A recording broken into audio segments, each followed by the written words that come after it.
What is up, gang? Welcome back to another new installment of Ink and Insights, your weekly comic book highlight reel, where we talk about our favorites from the past week of new releases, Marvel, DC, Image in the Indies. As always, I'm joined by my homie E from 9 Panel Grid. We got Nick back again this week, man, back to back. We're gonna have to bump his pay rate up or something. That's crazy. Hey, whoa! Slow, you're right. I shouldn't have said that on. Yeah, slow the roll. Wait, you guys are getting paid? What? We work on a budget here. I got that Brother Joe contract, right? Yeah. Yeah. Sing a song, damn it. Yeah, five minutes, and then you're done. Yeah, you gotta go on this one. Yeah, sounds good. Yeah. What up, fellas? How we doing? Yeah, doing good, man. Doing good. It's a wonderful Wednesday, full of comic books, full of awesome stuff like Kaya returning from a break. So yeah, good Wednesday, man. Yeah, absolutely. We will be joined by writer of Space Ghost, Speed Racer. His new Kickstarter, the OZ, is launching. David Pepose will be joining us shortly. So just stay tuned, guys. He's probably going to be with us in about half an hour, roughly, give or take. He's finishing up a bunch of other shows. Busy man these days, but he will be joining us in a bit. But yeah. Until he gets here, we're going to talk some comic books, man. Let's say what up to the chat real quick. We got DC, aka the Comic Patrol, in the building. What up, brother? Happy new comic book day. I can't stay, but I'm leaving the computer on for you. We appreciate it, man. Oh, need all of them views, bro. Got the workout in the building. What up? Anyone else watching the Knicks and trying not to cry, or is it just me? No, I'm right there with you, man. What are we doing? What are we doing?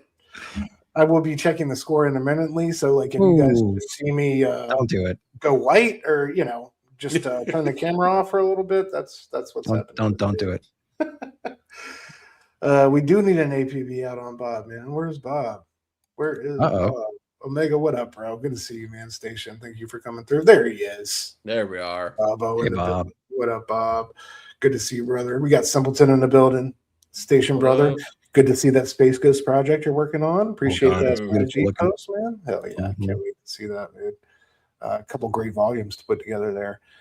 We got Super Eugene in the building. What up, Eugene? Good to see you, man. What's up, dude? Hope everyone is having a blessed time. Same to you, bro. Hope you're doing well. We got Flash in the building. We are live, and this thing is on. Absolutely, bro. What up, man? Good to see you. Hey, man. We got James Phelps in the building. Evening, James. Good to see you. Jesse James. All of y'all beautiful people. Hope everybody's doing well out there in TV land. Let's get into some of our comics from last week real quick before we get on this Pepose train. Guys, kind of a light week, right? We had two of these worth mentioning slides last week for the flood of great books that we got. So we were, of course, expecting that to follow with something a little bit more anemic. So that's what we got. But regardless, we had some bangers. Nick, I want to start with Supergirl Survive, dude. This was a great recommendation. This is exactly what you want from an Elseworlds book. I love Kara and Kal-El basically getting put together on this rocket ship. Things not even going planned.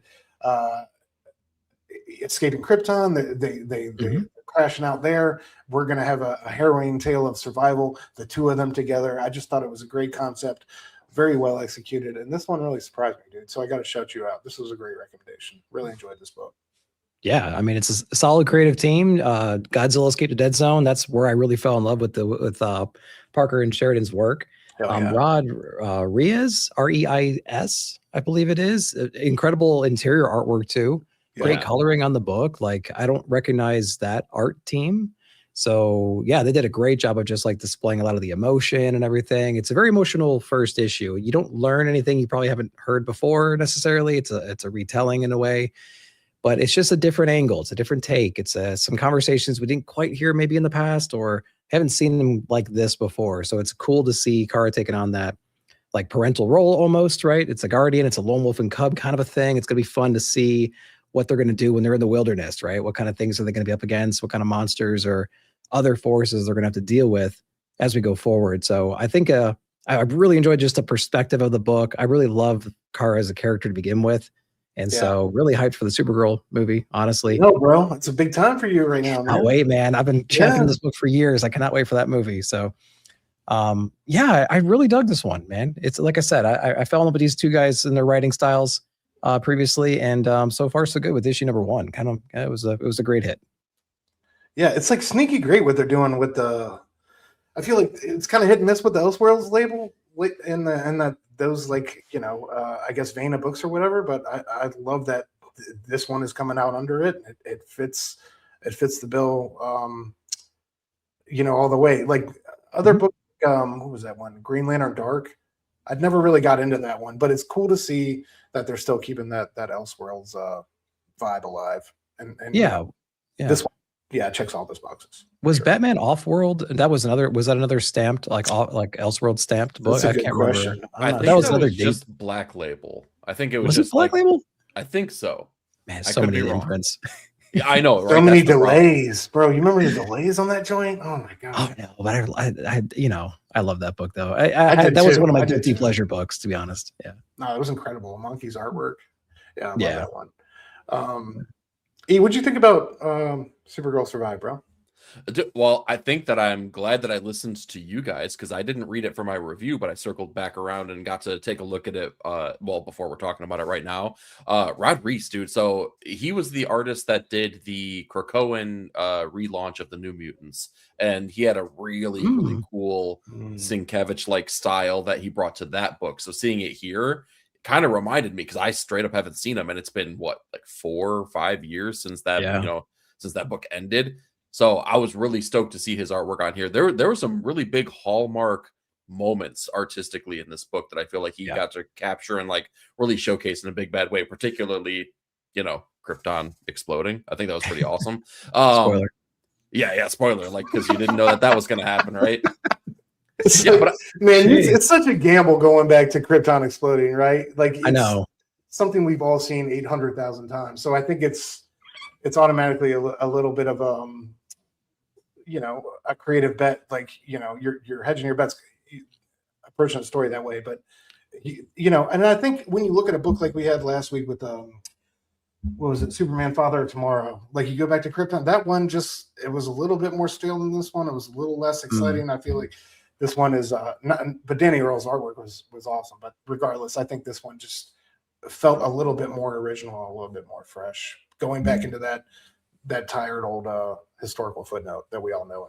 Yeah. See, if there was someone that was like really bold and really exciting and really wanted to do something new, they would have all of Krypton freaking out that the world was going to end, and it would just be this volcano that lets out this like little fart of Krypton steam, and they're just like, oh, I guess it was nothing. Anyway. Or if you were any other writer, you would have dragged that destruction of Krypton out for like 6 issues and then really started. Oh, shut up. I know what you're doing. I'm trying to tell them the core is unstable. No one will listen to me. It's like, that's enough. I can't take it. Just go. What are we doing? Seriously. Let's see the chat real quick before we move on to our next book. There we go. Yeah, phonics expert, I believe. In the chat. I like also how he let you pronounce it wrong, and then when it was his turn, I bet he just like went through it flawlessly. You know what I mean? Like, everybody who watches my stuff knows I say half the things I say wrong, so it doesn't matter. I'm right there with you, brother. Say it with confidence and move forward. Bob's gonna try because he loves that Godzilla team. Do it, man. It's a good one. Yeah, man. I don't remember Off-World having any type of imprint. That was a fun series, though. Time for the fact checker. Let's see here.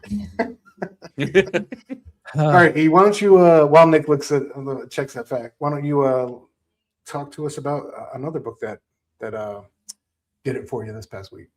Oh, all honestly, like while it was a small week, it was small but strong. I think that the books that we got were pretty darn good. I will go with Twilight Zone because I just took a chance on it. I had given up on this book. I feel like we've gotten 2 good issues of Twilight Zone prior to this, and only one of them actually felt like Twilight Zone. That's not a good track record for something that has that gravitas, like there's an expectation that comes with that title. This was awesome, though. Tony Fleek's on writing here, and it's all kind of framed around this taxidermy dude in this small town, middle America, kind of friends with people, right? He's got his clientele, and he's working with them, and unexpected things start happening. He has this beautiful woman that comes in. First of all, that doesn't happen in his day-to-day. She takes a big interest in him. Doesn't happen day-to-day. Takes a big interest in the things that he does for a profession. Definitely doesn't happen day-to-day. So strange things are afoot in this taxidermy office. But you start to piecemeal some of the things that are happening. So he develops this relationship. He starts kind of utilizing these taxidermy things to give gifts to the woman, like wardrobes, all kinds of crazy stuff made from weird animal parts. Not to give the Twilight Zone twist away, because that would be brutal, right? That takes away the purpose of a person reading the book, so I'm not going to do that. It does take a Twilight Zone twist, and it kind of turns everything on its head in the way that every single one of these issues should have been doing from the get-go, which unfortunately it hasn't. This one did, though. This was, without a shadow of a doubt, my favorite issue of the series, though, so far. It was like perfectly executed, really effective, and it's really... Man, I don't know. Like, Tony Fleecs has been a name in the industry for a while, and I know that there's been people that have been on early, when, especially for, like, you know, Stray Dogs, when that hit, Feral, people have been watching that. For me, it's been more of a slow churn, right? I really liked Uncanny Valley. That was really good. Deathstroke now has been amazing. He's doing things like this. His writing prowess, like, I feel like if I had a Wizard top 10, he's sneaking his way into that top 10 for writers for me right now, which is... It's crazy, but I think that an issue like this is one of those hallmarks to show why he would be there. Yeah, that's a great call. I think his stock is definitely rising. I haven't read this one, but it's great to hear that it gave you those Twilight Zone vibes, because I got to agree with you, man. The series has definitely been missing those. I think for the most part, issue to issue. I'm with Bob. I love that Stokoe issue. That was issue. And great, the Morgan Beam Dan Waters issue early on. But other than those two, it's been tough to find a highlight. So it's great to hear you speak so highly of this one. I'm gonna have to check it out. I love that cover too, by the way. Dude, you checked the exact issues I was thinking of too. The Stokoe one, I loved it. Didn't feel like Twilight Zone. Dan Waters did feel like Twilight Zone. Yes. It was the introductory issue. Like, you better come out the gates strong here. But this one, made me reconsider at least. So don't let me down, Twilight Zone. I'm gonna come back for the next issue. Hell yeah. Nick, did you check this one out yet, bro? No, I kind of gave up on Twilight Zone. But I mean, I'm waiting for braver people to read them and tell me they're really good, and then I'll read those good issues. So I think this might braver be morons, but it's okay. Yeah. So I might go back and try this one out. See what's going on. You go walk through the field of landmines. I'll be here. Did he make it? All right, come on, let's. All right, it's safe, guys. Let's go. Yeah, let's give it a shot. Right. Oh, Mark, what up, bro? What up? I just want to say, have a great time this weekend, bro. I'm gonna miss seeing you down there. Yes. I know you're getting into Charlotte tomorrow, man. Have a great weekend at Heroes. Yeah. Anybody out there that's Heroes bound, have a great time this weekend at the best con. Yeah, everyone make sure to go check out the Comics Curing Cancer booth for sure. Absolutely. Well said. Yep. All right, Nick, you're up, bro. Pick a comic. Oh gosh. Where do we go from here? Let's go to Deadman. Let's talk about it. Yeah. Deadman, I don't really have a whole lot of familiarity with Deadman myself, but I mean, obviously the Ice Cream Man creative team, that's going to get me on any book. Kryptonite Spectrum was outstanding, and I love their take on that book. So when Deadman was announced, I'm like, yeah, this is a must buy for me. So with my low experience with the character, I really dug what it showed us. I mean, it felt like just having an Ice Cream Man book in DC. Like, if you stripped away the very small nuances that show DC, it would be just like an Ice Cream Man book in general. So maybe that's why I like it so much. I did have a couple comments on the video that they really loved Deadman and they liked the past interpretations. And it was a little bit harder to get into this. And so I totally understand that. If I had a solid legacy understanding of the character and it was written different, it felt different, and then I read this, I'd be like, that's not what I know. It's not what I like. It's too much like Ice Cream Man, but I ate it all up. I like the delivery. I like the character. I like how he set it up and explained it for new readers. I mean, do we need to talk about the art? I mean, the art's spectacular. Right. We already know this team. And so, I mean, I got everything I wanted from it. So I'm interested in it. The villain side is really creepy. And I dug all that stuff. So yeah, I'm really excited to see just where they take this character in general. Because again, I don't really have that familiarity with him. So, but I loved issue number 1 though. Yeah, so good. I think I knew I was going to be all in on this one when he's a custodian of souls, right? And then they have that like panel early on where the woman's talking to a fellow office worker, and she's like, "And I've never seen a janitor around here. Have you ever seen?" Like, it just felt so like tongue in cheek and such a great subversion of the character. Yeah, man, I'm vaguely familiar with it. I have a couple old Neil Adams Dead Man trade paperbacks, so I am familiar with the character. But regardless, I thought this was a great like approach to it. I think like the world they're kind of putting him in, where like this purgatory where he's right there with souls in their last gasp, and you know, trying to help you know, set things right, or bully people into, you know, coming correct before they you know, pass away. I thought it was brilliant. Yeah, and it just felt like you said, man. I think even more so than Kryptonite Spectrum, this one really felt like they are comfortable with this character in this world. Everything is just, I think everything's going to be a home run with this one. You know, it was really, I think, versus like the Kryptonite Spectrum #1, this one just really reached out and grabbed me a lot more. Not to say that, you know, Superman wasn't a great series, and I don't think if that was a success, we wouldn't be here in the first place. But I just, you know, this I feel like, you know, he might have had this story in his back pocket, and it's just such a great character for this creative team. So, well, it's not a stretch from what they already do. right. So if I had to criticize anything about it, it would be it's too familiar. You know, it's too much like Ice Cream Man. But I love Ice Cream Man, so it's like I'm okay with that. And the character, it didn't feel like the character. It felt like they still did the character justice, although I still don't know enough about the character to really be an authority on that. So like, I liked what they did with the character, and I liked the feel of the book because it's something familiar, and I dug it. So yeah.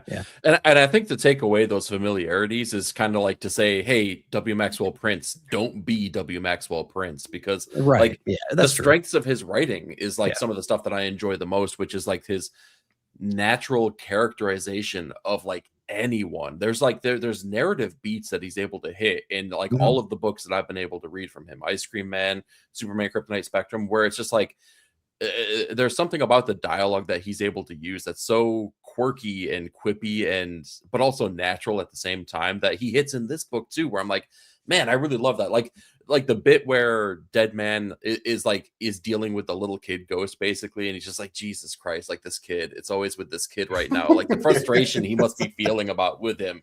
Like that's something that could so easily be something that you cut out of a script, but it feels something so important in something that is like a W. Maxwell Prince script. So I think that's the uniqueness of the character and his writing too. It's true. Yeah.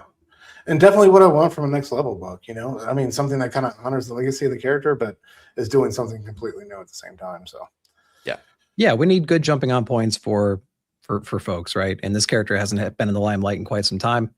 So let's get a hot team on it that's used to the weird and absurd, and let's throw them on the book and see what they come up with, and hopefully get some more fans for the character, and they can go back into the library and, you know, pick up some of the legacy stuff. So it's certainly got me interested in the character now. So might be doing that too. Oh yeah. All right, I'll go with Rook Exodus, the return of Rook. We get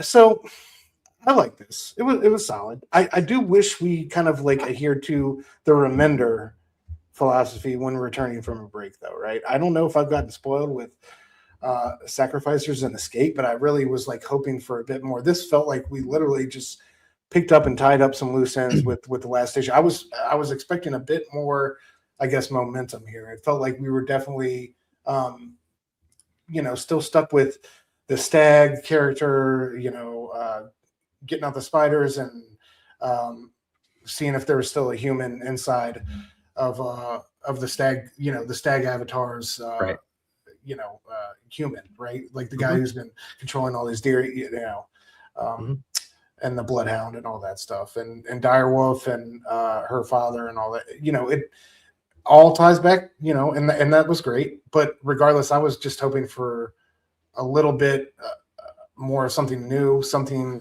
groundbreaking, something that was going to grab my attention. And it was a little bit of shaking the cobwebs off. You know, I was a little bit rusty on where we were, trying to remember what was going on, you know, who was what. So there was a little bit of that going on. And I think sometimes when you like Sacrificers and Escapists come back, when you come back with that bombast and stuff like that, the little details kind of take care of themselves. This felt like a little bit too concerned with kind of tying up all those loose ends instead of sending us full force into you know, our next story arc and where we're going next. But regardless, great to see this creative team back. I love this book. One of the strongest from Ghost Machine. So what did y'all think?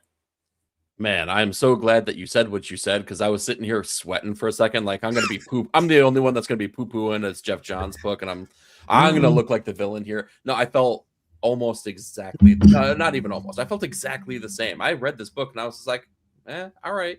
Wasn't bad. It wasn't bad at all.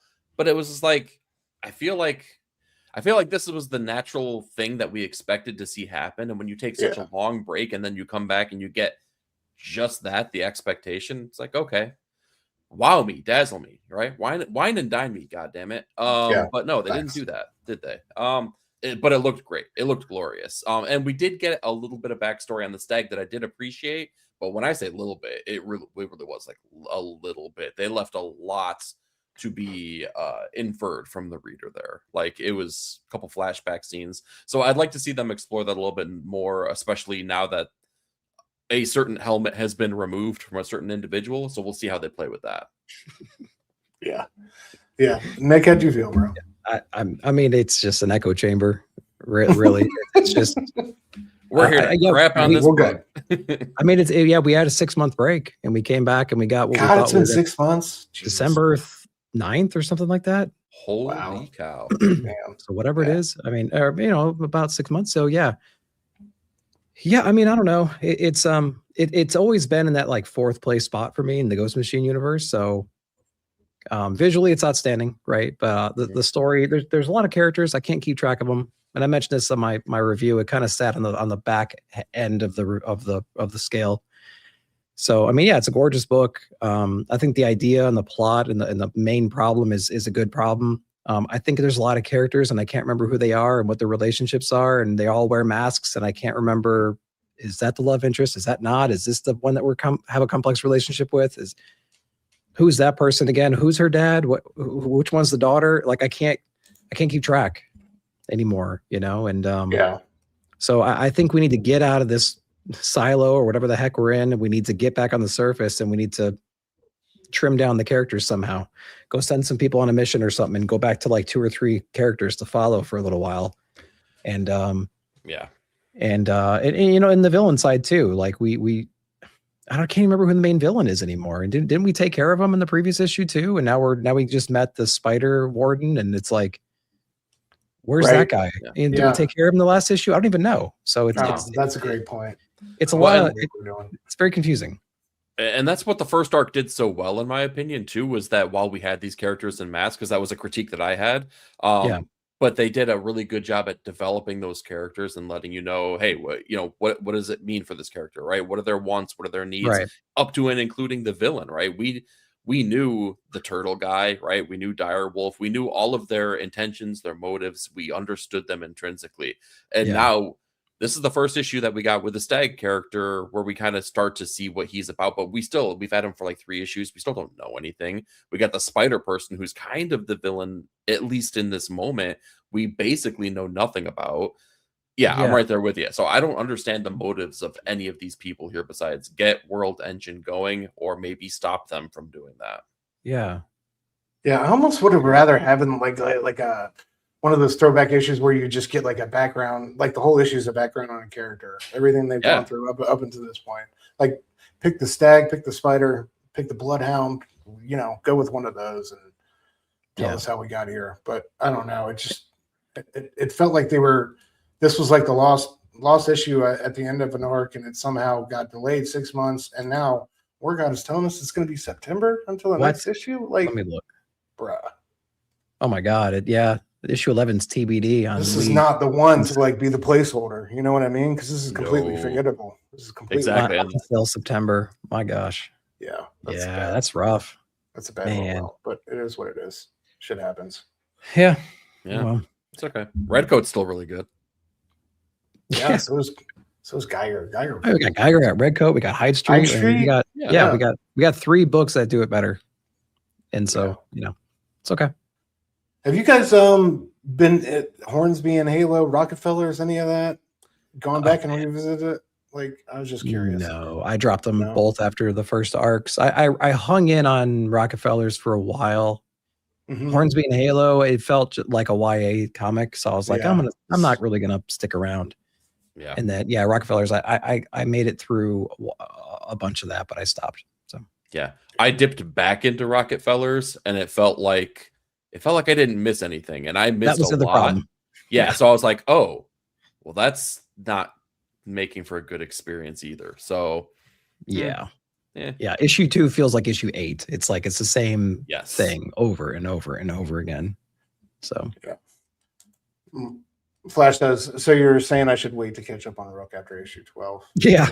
I think it'd be more rewarding as a trade wait, bro. In 2032. yeah.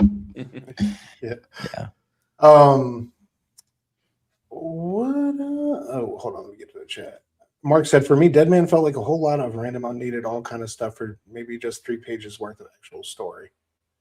I mean, part of the charm is just the weird interactions, the quirky, uneasy, Tim Burton style storytelling, weird stuff, right? I mean, like that's part of the charm of that storytelling of his writing. So I mean, like it's not really there it's a first issue, so we just have to like lay foundation down and then get an understanding of the characters and the situation they're in and introduce a threat. And that's what we did in the first issue. So we'll see what the pacing is like in the next one. Yeah, I can see that being a solid critique though, right? If you go in with an expectation of it being a different kind of book and you get this, it's going to be a little bit jarring. Well, that's true. Yeah. And he's not familiar with the ice cream stuff. Oh, like, well then those would be jarring. Yeah. I think you see that and you either love it or you don't. Bob said, different feel than the Kryptonite Spectrum humor, but less waggy. Yeah, for sure. Yeah, that brand of humor is always there. Word got asked also, how is Japan in a feudal state in the future in Rook? That's a good question. more things change, the more they stay the same. Is my way to answer that. Yeah, because the plot needed it to be. That's why. Exactly. I mean, you know what I mean? Oh my God. They're almost down 30 now, guys. Jesus. Stop. All right, I'm sorry. Let's talk about another comic. You guys pick one. Moon Knight. The last comment that was made here was by Flash by Night, and I'm so glad that he twisted my arm into reading Moon Knight. This is single-handedly the best looking book at Marvel. Hands down, no arguments. It looks fantastic, man. The artist Dev Pramanik, whoever's doing the colors, apologies, I don't know off the top of my head who's doing it, dude. Rosenberg. Yes, Rachel Rosenberg, right? Yeah, Rachel. Yeah. I don't know if it's Rochelle or Rachel. Yeah, mispronouncing names left and right here on Ink and Insights every single week. Whoever's doing it, man, this is such an excellent looking book here. It's a continuation. A house ate all of Moon Knight's friends, and Moon Knight has some things that he wants to do about that. The problem is that he has a sword that he thinks will eat the house, but swords have a way of doing what they do best, and stabbing is part of that. So this was a really fun issue, man. I'm having a lot of fun with Moon Knight. I'm glad that I dove back in. And again, like one of my major gripes with Marvel is that they have a house style. You hear the Marvel house style over and over and over. And while sometimes that could be cool, I love Pepe Larraz, for instance, right? I love his artwork. It looks great. When you have a whole lot of Pepe Larraz clones on a lot of books and they can't do it as well as Pepe Larraz, well, that's a disservice to a lot of books within your line. And it really just waters things down and it makes things feel, quite honestly, uninteresting. And I cannot say that about Moon Knight. Moon Knight is infinitely interesting. So I got to give it its props for that.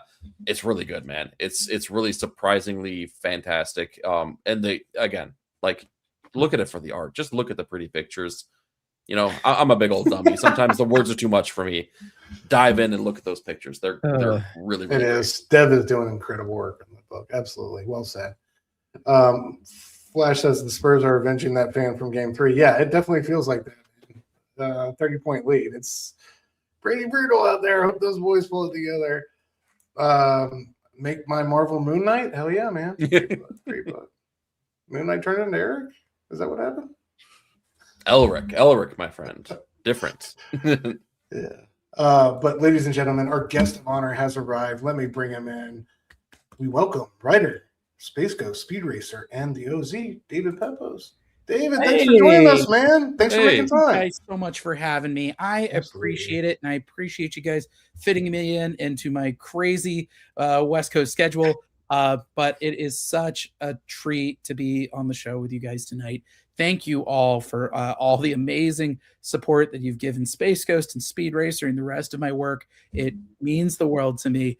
And yes, I am excited to talk all things about all the books that I have out this week, including Space Ghost Volume 2, number 12, Speed Racer number 9, and the return, the finale of my Ringo Award-winning fantasy series on Kickstarter, the OZ, which the campaign is currently live right now. So fully funded.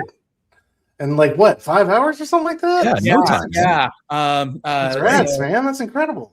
Thank you. And it's been a long time coming. I mean, for those who aren't familiar with the OZ, that book is Mad Max meets the Wizard of Oz.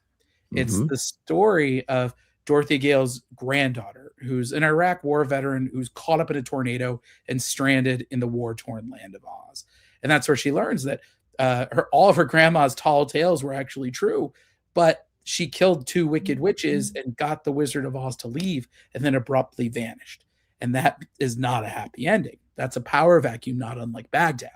Yep. And so that now our new Dorothy is sort of teaming up with her grandmother's former friends, which you can see on the cover, the Tin Soldier, the Prince of Lions, and Jack Pumpkinhead, in order to free the occupied zone from the iron-fisted Scarecrow, or as the locals call it, the OZ. And so I'm so excited for this book to come back. We've been working on it ever since our last campaign in 2021. It's a book that I wrote in the early COVID days. Back when I wrote Scouts Honor at Aftershock, I wrote those books concurrently. So it was really nice, kind of our amazing artist, Ruben Rojas, just life kind of hit him. You know, he had a kid. He was in Spain during the worst of COVID, so the economy was particularly rough. I believe there was something with either one of his parents or his wife's parents. But there was just a lot for him to juggle on top of having a day job and raising a child and sort of Shawshanking his way through our double-sized finale. But it is done. I said I did not want to pull the trigger on this Kickstarter until the book was 100% finished, and it is. So it's just been really nice to kind of revisit this book, especially when I did the lettering pass, seeing artwork that I had scripted 6 years ago. And now revisiting that lettering pass as sort of an older, more experienced writer, and still making the thing feel consistent from what's come before. We've stuck the landing in this book. I feel very confident in it. The artwork is so beautiful by Ruben Rojas and our amazing colorist, Whitney Kogar, and our incredible letterer, DC Hopkins. I know it's been a while, but I promise you it's worth the wait. And if you're new to the campaign, we've got print and digital catch-up tiers, so you can read the whole thing in one shot. Or we've got all of our variant covers as add-on options, so you can mix and match covers to your heart's content, along with trade paperbacks of every single book I've ever written. So you can really, if you've ever been curious about me and my work, back the OZ. It's at tinyurl.com/the OZ comic. You can get everything I've ever written at a discount. So we would love to have you as a Yellow Brick Road warrior. So this book has been, you've written, like you've had this thing in the can since COVID? Yeah. So, it's funny. The OZ is actually a book that really kind of goes back to the early days of my career, in that for those who don't know my career, and why would you? My very first book was a book called Spencer and Locke. The high concept was, what if Calvin and Hobbes grew up in Sin City? It's about a hard-boiled detective whose partner is his childhood imaginary friend. And it was sort of my love letter to Bill Watterson and Frank Miller. I had no idea how that was going to go over when I wrote it. I knew there were going to be purists who hated it just because it existed. And then I knew there were going to be people who loved the audacity and to see us stick the landing and realize that we weren't telling a shock value story. We're not trying to do the killer Steamboat Willie thing here. We were telling like a real human story that sort of played around in the inconsistencies of the original source material. The dust settled when that book came out. And I was so pleased that overwhelmingly people liked Spencer and Locke. We were nominated for 5 Ringo Awards. People seem to really like it. And so I was like, okay, maybe I have a future in this business. I can try being a comics writer. And so I was thinking about different genres and different tones that I wanted to play with. I love mashing genres together. I get restless very easily. And so I was thinking, what are the food groups?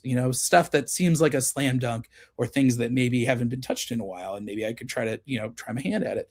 I wound up writing down 3 ideas. I wrote Going to the Chapel, which is my sophomore book after Spencer and Locke and Spencer and Locke 2. I wrote my long gestating sci-fi book, Grand Theft Astro. We're just looking for an artist and a new publisher for that one. And then the OZ. And the OZ kind of happened. The weird circumstances that turn into books is I was writing down fantasy, just iconic fantasy titles, just to see if there was anything I could riff on, anything I could draw inspiration from. And I wrote down, Lord of the Rings, and I wrote down Harry Potter before we realized that J.K. Rowling was a bigot. And I wrote down The Wizard of Oz, and my computer froze, and my cursor was stuck in the middle of the word Oz. And so as I'm sitting there staring at my screen, waiting for my computer to unfreeze, I'm like, Oz, like it's short, but it's so iconic. Those 2 letters together, what we're talking about. I was like, what if that was an acronym? And as I started thinking about different words that could kind of fit into that, when I thought of occupied zone, it's sort of like the whole thing, like just immediately struck me by lightning, where I was like, this is a war story. And if you look at sort of the inconsistencies of the original work, like we did with Spencer and Locke, why does Calvin so vividly need to imagine his own best friend? Like, I remember before my siblings were born, I was an only child. I had real life friends. Maybe that's a symptom of a darker pathology that's meant to shield him from a more oppressive childhood. And then what happens when he takes that hallucination into adulthood? For the OZ, it was, like I said, if you just read the text, Dorothy kills 2 wicked witches and gets the Wizard of Oz to leave in like a week, and then just goes. Like that's 3 out of the 4 major pillars of power in Oz just gone in a week. That's Baghdad. That's like the forever wars that we've been in the 21st century. And it also really spoke to once upon a time, I used to be a newspaper reporter. That was sort of, I interned in many newsrooms all around the country in college, and I worked as a reporter out of college for the Berkshire Eagle in Pittsfield, Massachusetts. If there's any upstate New York fans in that neck of the woods or rural Massachusetts, I interviewed a lot of returning veterans and heard their stories about sort of the challenges of reintegrating back into civilian life. This place that seemed so natural for them, just like us, we live in this. It's very natural to us.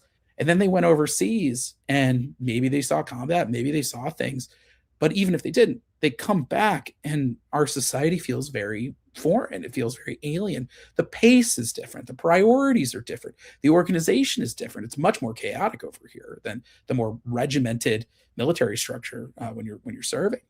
And that's not counting dealing with PTSD, traumatic brain injury. What happens when you watch people you've served with or civilians die right in front of you? Those stories all kind of became the character of Dorothy Gale in this series. This veteran who's sort of grappling with disillusionment over the war that she was in. And you're going to see that disastrous final mission in this 3rd issue. You're going to see kind of what's making Dorothy tick. And I think that kind of speaks to, our this book. Dorothy's very first line is, they say there's no place like home, but for me, home is just another place that doesn't exist anymore. And I think that's something that we all are kind of feeling in the year of our Lord 2026. We're in dark times. Fascism is right at the door, and it's trying to creep in through every possible corner. How do you fight that? How do you stand up and resist that and not lose who you are? And at the same time, how do you face the unintended consequences of your good intentions? I think we all live in a world now where, I think we've all been disillusioned by the country in some form or fashion, whether you're reading the history books or reading the headlines. But I think this is a very different time. And I think we're all kind of collectively mourning this memory of the ideals that we had for this country that maybe didn't exist. It's, home is a past that you can never return to. And so, like Dorothy, we're sort of grappling with the traumas and the heartaches of the recent past.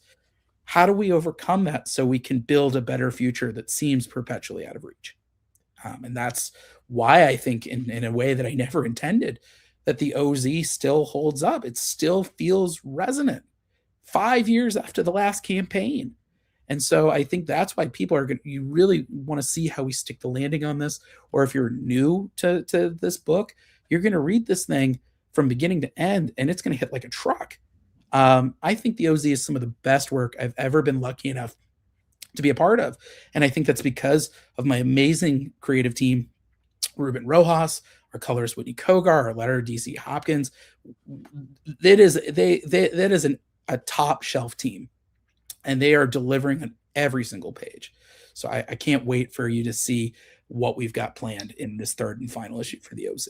Yeah, I have to say, I felt the same. You know, you were nice enough to share some preview advanced PDFs of the issues before, and like I finished it up and immediately wanted more. I was blown away by it, man. It's incredible. Like, not only the subversion of Oz and what you've done, but like, you know, like you said, the exploration of Dorothy's psyche. You have so many great lines in there. Like, you know, I'm paraphrasing, but that line where you had they were so busy teaching us how to make war, they forgot. They didn't tell us how they didn't say how hard it would be to keep the peace. Exactly. Like that was just, I just thought that nailed so many veterans experiences. I know I've had a plethora of friends come home from Iraq and Afghanistan completely changed like that. So it's very surreal to see something that real in a world like this. You know, it's so cool that you're able to you know, convey such a human story in such a fantastical world. Thank you. I mean, you know, for me, the challenge, you know, I know I've not served, but like I said, I had this unique experience interviewing so many people coming back to Berkshire County, Massachusetts, which was already an interesting place to live, sort of this dichotomy of rich people's summer homes and then like crushing post-General Electric poverty, literally sometimes a few blocks apart from each other. And, you know, the townies versus the tourists. And so, yeah, I had done a big feature piece on sort of what the resources were locally for returning veterans, and hearing their stories. I mean, for me, I know I gravitate towards a certain type of character. You know, I like writing characters with a past, you know, people who maybe start in a dark place, because then you can give them that redemptive climb out of it. I never want to just like leave it bleak. You know, I want people to I want the readers to know that there's always a chance. There's always a chance to be better. There's always a chance to climb out. But I think, is particularly for this book, I wanted to make sure I treated our characters with a sense of compassion. You know, I never want people to read this book and feel like I'm punching down or that I'm taking advantage of their real life struggles. So I wanted to make sure that Dorothy kind of felt like this really cool character who, you know, she's still got stuff that she's got to work through. And the OZ is sort of this externalization of all this inner turmoil that she's dealing with. But also, you know, she sees it as kind of a second chance to set things right. As you'll see, you're going to see what Dorothy considers to be her greatest failure in this third issue. Although I think any reasonable person would say, Dorothy, that's not your fault. And those are my favorite characters, is the ones who like they beat themselves up over stuff that you and I would say like that was out of your hands. You couldn't have done that. And maybe that's reflective of me. I beat myself up all the time over stuff I have no control. You know, and I think it also reflects who I was as a writer back then. I think I've come a long way, you know, in the last few years. I've had a whole ass career since the second Kickstarter. That's true. That's true. I feel like, you know, there was a lot I didn't know about the world and about myself and about writing. And when I worked on this book, and so you can see like there's a real rawness to it, but not in like this bad way, but in just like I see it and I'm like, oh, I know exactly what kind of mindset I was in when I wrote that book. In that there was a sense of dread. There was a sense of anxiety about the state of the world. There still is, frankly. and also my place in it and what the future held, and do I have what it takes to be a comics writer professionally. And so I love seeing kind of that old work, and this was a unique experience in being able to sort of open up that time capsule of who I was, and then be able to kind of play around with it a little bit with a more seasoned hand. But yeah, ultimately, like, I just wanted to treat these characters, you know, I want you to have a favorite character going out of this, you know, whether it's Dorothy or the Tin Soldier or Jack or the Prince of Lions. They're all, you know, or Toto. You know, Toto, I will say that behind what'd you say? I said, what a twist. You mentioned Toto. I will say that that's the one big deviation I had from my original outline is originally Toto was not going to survive issue 2. And my terrier Holly, who was diagnosed with melanoma as I was writing it, and I said, hell no, Toto. That's so awesome. I promise you, Toto will make it to the end of this book. He's a very fun character, and I think actually out of all of the characters, you know, everybody's going to get a big moment in this 3rd issue. You know, the original Wizard of Oz was about a flim-flam man, you know, like there's always there's a hint of subversion that's the breadcrumb that makes the whole meatball work. And I feel like we've really kind of played into that spirit in the OZ, both in this issue and this 3rd Kickstarter. You know, and so there's a few secrets that we've got up our sleeves. I'm very excited to see every character's going to have a moment, whether it's big or intensely personal, that's going to change things majorly for them. And it's going to make you root for them even harder, I think. But there's going to be a few that's going to turn this entire series on its ear. And those secrets are only in issue 3. So definitely, if you're curious about checking it out, definitely stick around for the whole thing. Man. Well, David, I have a question for you, actually, and I got to preface it by, excuse me, telling a story. Yeah. So The Wizard of Oz has always had this really close place to my heart for a couple different reasons. It's the very first movie that I have a recollection of actually seeing, right? I think it's like a hallmark, right? Especially for people of our age group, where it was like, that was like a thing that the whole family sat down to watch too. Yeah. But not to toot my own horn, but you are talking to the person who portrayed the Wizard of Oz in the 4th grade reinterpretation of the Wizard of Oz. Miss So I'm saying the Wizard of Oz holds a special place in my heart. I'm kind of curious though, because it appears to me that you've leaned on the book as opposed to the movie for kind of like the mythology, right? The pure mythology of it. Is there any like iconography that you maybe didn't get to incorporate into the storyline that you wanted to, without spoiling anything? No. Well, there's a few things that I've sort of held in reserve if we ever came back. To sort of address your point, because you got it in one. So what's interesting about the Wizard of Oz is the L. Frank Baum novels are public domain, but the Warner Brothers movie is not. Oh, so interesting. Okay. So you can't. You have to be very careful. Like, you can't use the ruby slippers because that was an invention for the movie. I really play up that sort of. It wasn't the first movie to use Technicolor, but it was sort of the trailblazer. That was sort of the big one to use. Is that why they're ruby? Because the color was all the rage? Yeah, because they wanted to really lean into the colors and all. Yeah, you know, and so there are certain things that are permissible that are just in the books. But you know, I did have to be a little careful with it. There's certain bits of iconography that I would have loved to have done a little more with. Like, we have the wheelies very, very briefly in issue 2. It's kind of sort of a blink and you miss it kind of thing. I would have loved to have done a little bit more with them, but just it didn't quite fit in with what we were doing. I feel like maybe I could have fit that in somewhere more in issue 2. Maybe I could have swapped that in for the dragon sequence that I did in issue 2. But I like the dragon sequence, so I'm not that upset with it. There's a few things that I've sort of held back, like particularly Ozma. I feel like Ozma, would be kind of like a ticking time bomb for Dorothy and the Resistance. There would probably be a pretty big question mark on where is the Princess of Oz. So if we ever revisited the OZ, I have the feeling Ozma would probably play a pretty big role in that. But I think it was also, especially for this storyline, I always try to write things knowing that if this is all I get, I feel happy with that. That you are going to get a complete story, you're going to get your money's worth.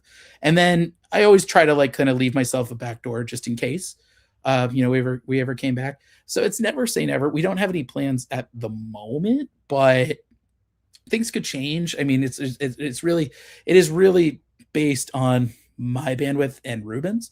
So it's a never say never situation.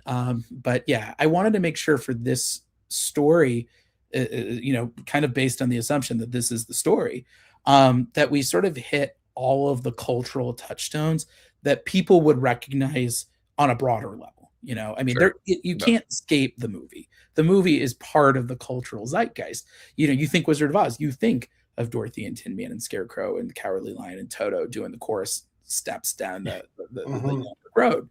And so I wanted to make sure that this was still accessible to the people who didn't read the L. Frank Baum novels for college like I did. Adolescent literature, English class, I highly recommend it.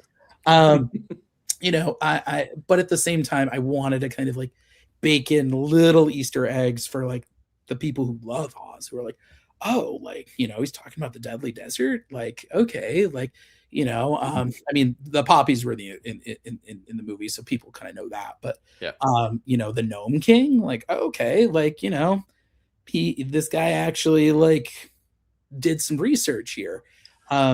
So yeah, it's a tightrope, and it's very much based on feel. I consider a lot of my scripting like Rubik's Cube. You're sort of just kind of tinkering with it until it clicks, and you're like, okay, that yeah. Worked. So it's a lot like sculpture as well, where you're just okay, I hope this works. So yeah, it was sort of just trying to trust my gut in what did I think people would recognize, what would understand. But yeah, I wish I could have done a little more with the wheelies. They might appear a little bit in this issue. I'd have to double check. They'd be in the background if they are.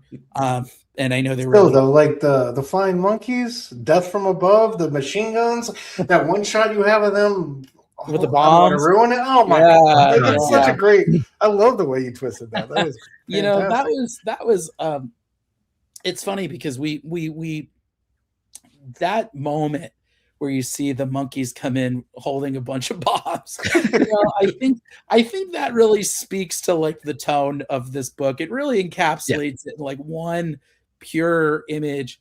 I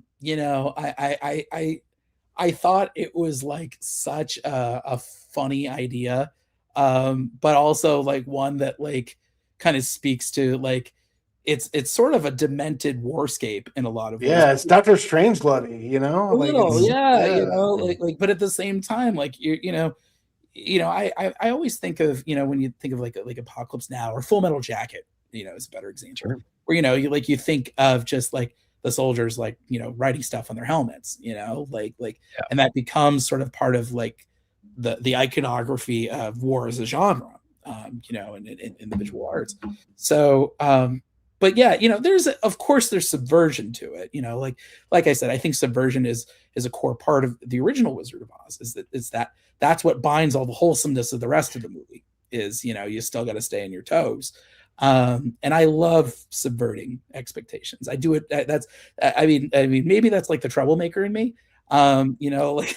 Especially when I was starting out. That I loved kind of doing dark little riffs on things as long as there was a real human story to it. Yeah. I remember seeing some tweet about Garth Ennis, and I think I laughed about it, and now I realize how much it kind of applies to me. Where they were saying Garth Ennis coming up with an idea of the Teen Titans. Oh, the Teen Titans all have STDs, and then it's Garth Ennis writing it. He's oh, those poor children, they had no idea. And I laughed at it, and then I was oh, I guess that's me. Where I do write what if Calvin and Hobbes were murder detectives, and then it becomes a a story about mental illness and like child abuse. And then and you can buy that on the Kickstarter, by the way. Yeah, I was gonna say if it works, right? It works, yeah. You can buy that. And same thing with the OZ. It's like, oh well, what if like the Wizard of Oz became like a war zone, and then it becomes sort of this meditation on like trauma and redemption and fighting fascism. So I the ideas are weird, and then I commit wholeheartedly to them. And I think that's sort of been the secret to my success is if it's an idea that'll make you laugh when I tell it to you, but then you're like, wait, how does he stick the landing on that? And then you see, I can't write a book if I'm not committed to the characters. It's very difficult. There's been I've written one book that it was very difficult for me to get in the character's head. And it was like the hardest book I've ever written. It felt like pulling teeth. I'm not going to name names. But like if I can get inside a character's head, then I'm rooting for them. And then I'm excited to be on the journey with them. And that's the fuel I need to kind of finish the marathon of writing a book, which it really, every single book feels like a marathon. And Dorothy is a particularly special character to me. And I think it's because we really get inside of her head and we see that while her guilt is not necessarily justified, her trauma is. And seeing her still overcome that with the help of her friends, that's something that I relate to. That's something that I think a lot of our readers can relate to, of this idea that you are not defined by your past and you are not defined by your scars, that there's always room for a better tomorrow. And all you got to do is start that climb up. So that's what the OZ really means to me. Her character's so powerful. I love that one shot you have. She's coming up out of the water. And you talk about like writing messages on bombs. I love that little like yellow brick she has on her helmet. Yellow brick roadkill. It's so good. It's just such a, like you said, great subversion of like what we already know about Wizard of Oz, but so true to her character. Adds a layer. Like you can expect to see that stuff, overseas, like in Iraq, Afghanistan. I thought that was brilliant, man. I love that. Yeah. Well, I will say the other thing, just to give a quick rundown on the other characters as well, because we talked so much about Dorothy, but there's a real fantasy bent to this as well. Chrono Trigger was actually a big influence on this. I love that. It's one of my favorite RPGs. Yeah. You get the like kind of jam band of different genres of characters, and that's the Wizard of Oz to me, and so having the Tin Soldier, this he's sort of reclaimed scrap metal that he's just been destroyed and rebuilt so many times in combat, and he's watched so many people die in front of him that he's had to turn his own heart off. And we're going to pay that off in a really fun way in this issue in a couple of ways. We've got the Prince of Lions, who's one of my favorites. He's sort of like the stealth rogue of the team, but he's actually the son of the courageous lion who died in the early days of the war. And so his son has been wearing a mask and basically letting the animal kingdom think that he is his father, basically to not splinter the war effort. And meanwhile, he's sitting there freaking out behind the mask, being like, how did my father do this? Like, my father was fearless and he was able to lead. And how do I do this without cracking under the pressure? And so he finds a nice kinship with Dorothy, particularly in issue 2, but you'll see more of it in issue 3. The Prince of Lions is going to face his test of courage in this 3rd issue. And it's going to be, I think, like a big, important sort of growth for him. And then Jack Pumpkinhead, who's joining the team in issue 3. Yeah, I love writing Jack. I riffed a lot on Marvel's Taskmaster for him. Okay. That was sort of the big inspiration for it. But there's also like a little bit of Jack Skellington. Green Goblin. And like Green Goblin or something like that. A little bit of mix in there. We have our Salashima homage cover that Sam Iroz did for issue 2 available. Where he's on his goblin, his pumpkin glider. All right, don't tell me, Marvel. Nope. But I like the idea that he was the Scarecrow's sort of lead assassin. And as you see in our preview pages, he's failed one too many times, and the Scarecrow has cut him loose. And the Scarecrow is like my favorite. He's the villain of the piece, He's my favorite. He's got to be my favorite villain I've ever written because he comes by it so honestly. He's the guy who, when this power vacuum happened, he was the one with the brain. So he was the only one with even remotely the wherewithal to try to bring order back to Oz. And it has corrupted him thoroughly. He is miserable as the tyrant of Oz, because it's not like a switch flipped and he became evil, but he's the product of a million failures and humiliations and compromises that have compromised him. And he knows how far he's fallen. And that is built into him, this just simmering core of rage and resentment and sadism. And you see it in our preview pages. But you see also that there's this line, he's beating one of our heroes into a pulp, and he's shouting, "You left me. You left me all alone." And so even the Scarecrow, in a way, is a little bit of a tragic villain, because he was trying his best. I see him, in a lot of ways as a parallel to me, as sort of what could have gone wrong. But he's the critic turned pro. He's, I used to be a critic. I was at Newsrama for many years before I became a professional comics writer. And, I had a lot of theories, I had a lot of ideas of how I'd approach writing a comic, how I could fix things. And, you have a lot of theories, and then the rubber meets the road, and you quickly find out which theories are right and which are wrong for a reason.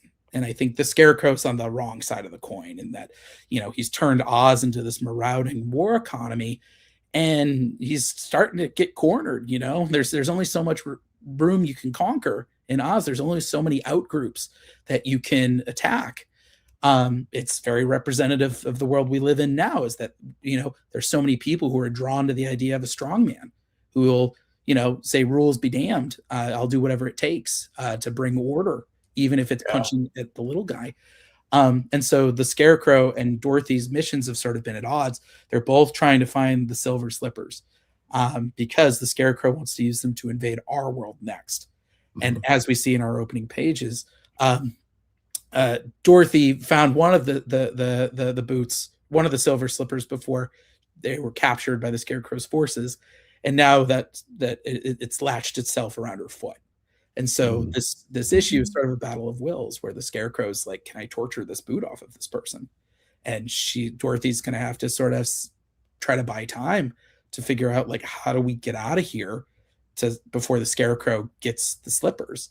So, and as you can see on the page on screen, the stakes are high. There's going to be a lot of bad stuff happening to Oz and our world if Dorothy doesn't stop it.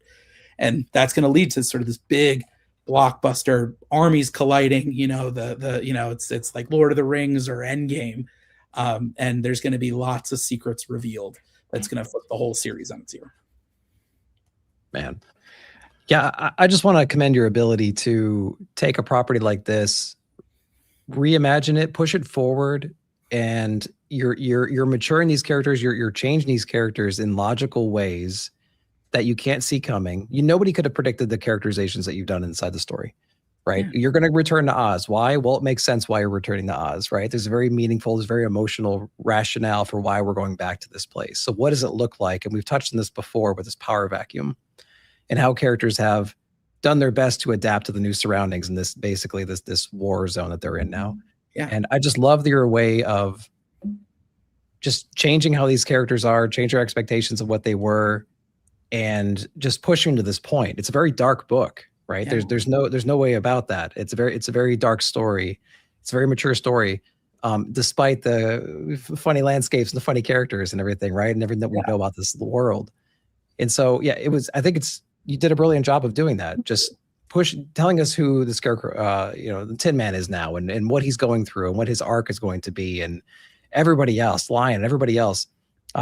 Just a brilliant job of just switching what we know and what we expected, and just completely changing the game. Thank you. Such a good job with this. I can't wait to see where the story goes from there. Well, and the great thing about this book is that we do have these dark elements to it, and we have these themes that are heavy for sure, and that really reflect things in our real world, whether it's about the experience of veterans coming home, or survivor's guilt, or, like I said, fighting, against fascism as it creeps in through every shadow. But I will say that, like, what I love most about this book is that there are these really bright moments to it. I will say that Toto out of everybody, Toto gets the moment that in this book that actually made me cry when I wrote it. And I think you'll know it when you see it at the end of issue 3. But yeah, we're going to see these characters really tested, and particularly Dorothy, because the Scarecrow has plans within plans. And when she kind of finds out what those plans within plans are, it's going to really make her question everything she's done up to this point. It's a big twist that I so far nobody's guessed. And I'm not spoiling anything. You're going to have to read the book to find out. But when you do, let me know what you think about it. Because when I wrote it, I was like, yeah, that's us sticking the landing on the book. And that's something that's happening in the back half of issue 3. And I will say, this campaign, we're really trying to give everybody their money's worth, because I think Kickstarter is a very different animal than the Wednesday Warrior crowd, and it's the reason I went on Kickstarter in 2021 to do the second campaign, is that comics are not a monolith. The readers are not a monolith. There's the Wednesday Warriors who come to their comic shop every week, and oftentimes they're either buying books based on IP or creators that have worked on IP. There are people who read things on Kindle. There are people who read Webtoon, which is sort of a little bit more off the beaten path. That's very much just like, is the story the thing? There's the convention crowd, which I love selling to convention readers. They are very casual readers who might need something a little more accessible. And I try to write my books so that whether you're a Wednesday Warrior or you're a convention buyer, you can still get involved. And then there's the Kickstarter crew. The Kickstarter community, they're very adventurous and omnivorous with their tastes. They're willing to go off the beaten path for books that maybe either the creators don't necessarily fit in the traditional publishing pipeline, or the books haven't done that. And so I'm always so grateful to those people. They're looking for an artisanal product, and they're often willing to pay an artisanal price point for that. But I don't want to sort of take that for granted, knowing that the price points on these books are higher than what you would get at your local comic shop. I've always thought about, how can we make this worth your money? And so, first off, this issue is double-sized. It's 44 pages. So you're really getting a hefty story. Mm-hmm. Also, every single backer at every single reward tier, they're going to get the behind-the-scenes materials on this book as well. So you're going to get the script, you're going to get the inks, you're going to get the colors.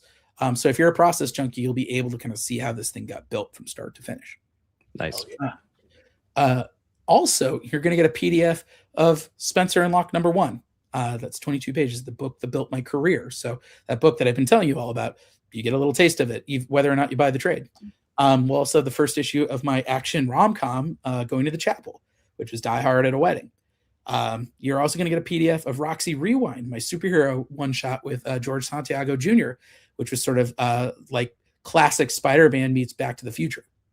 And so you're getting 108 pages just for the basic tier.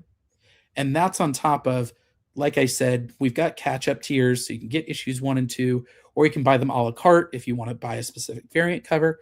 We've got all the trade paperbacks of all my other books. So if you want to read Spencer and Locke, which is out of print, I'm the only one with copies. If you want to read Scott's Honor, if you want to read Space Ghost, you want to read Savage Avengers or Moon Knight City of the Dead or Cable, this is a one-stop shop for all of my work. And so you can get any of it at any time. But we've got more stuff coming. And I'll announce this here, actually. I will say this here. Let's go. I will be putting this out in tonight's update, but we have a special stretch goal that when we hit $15,000, right now we're just over $13,600. We are going to add 16 more pages to the book.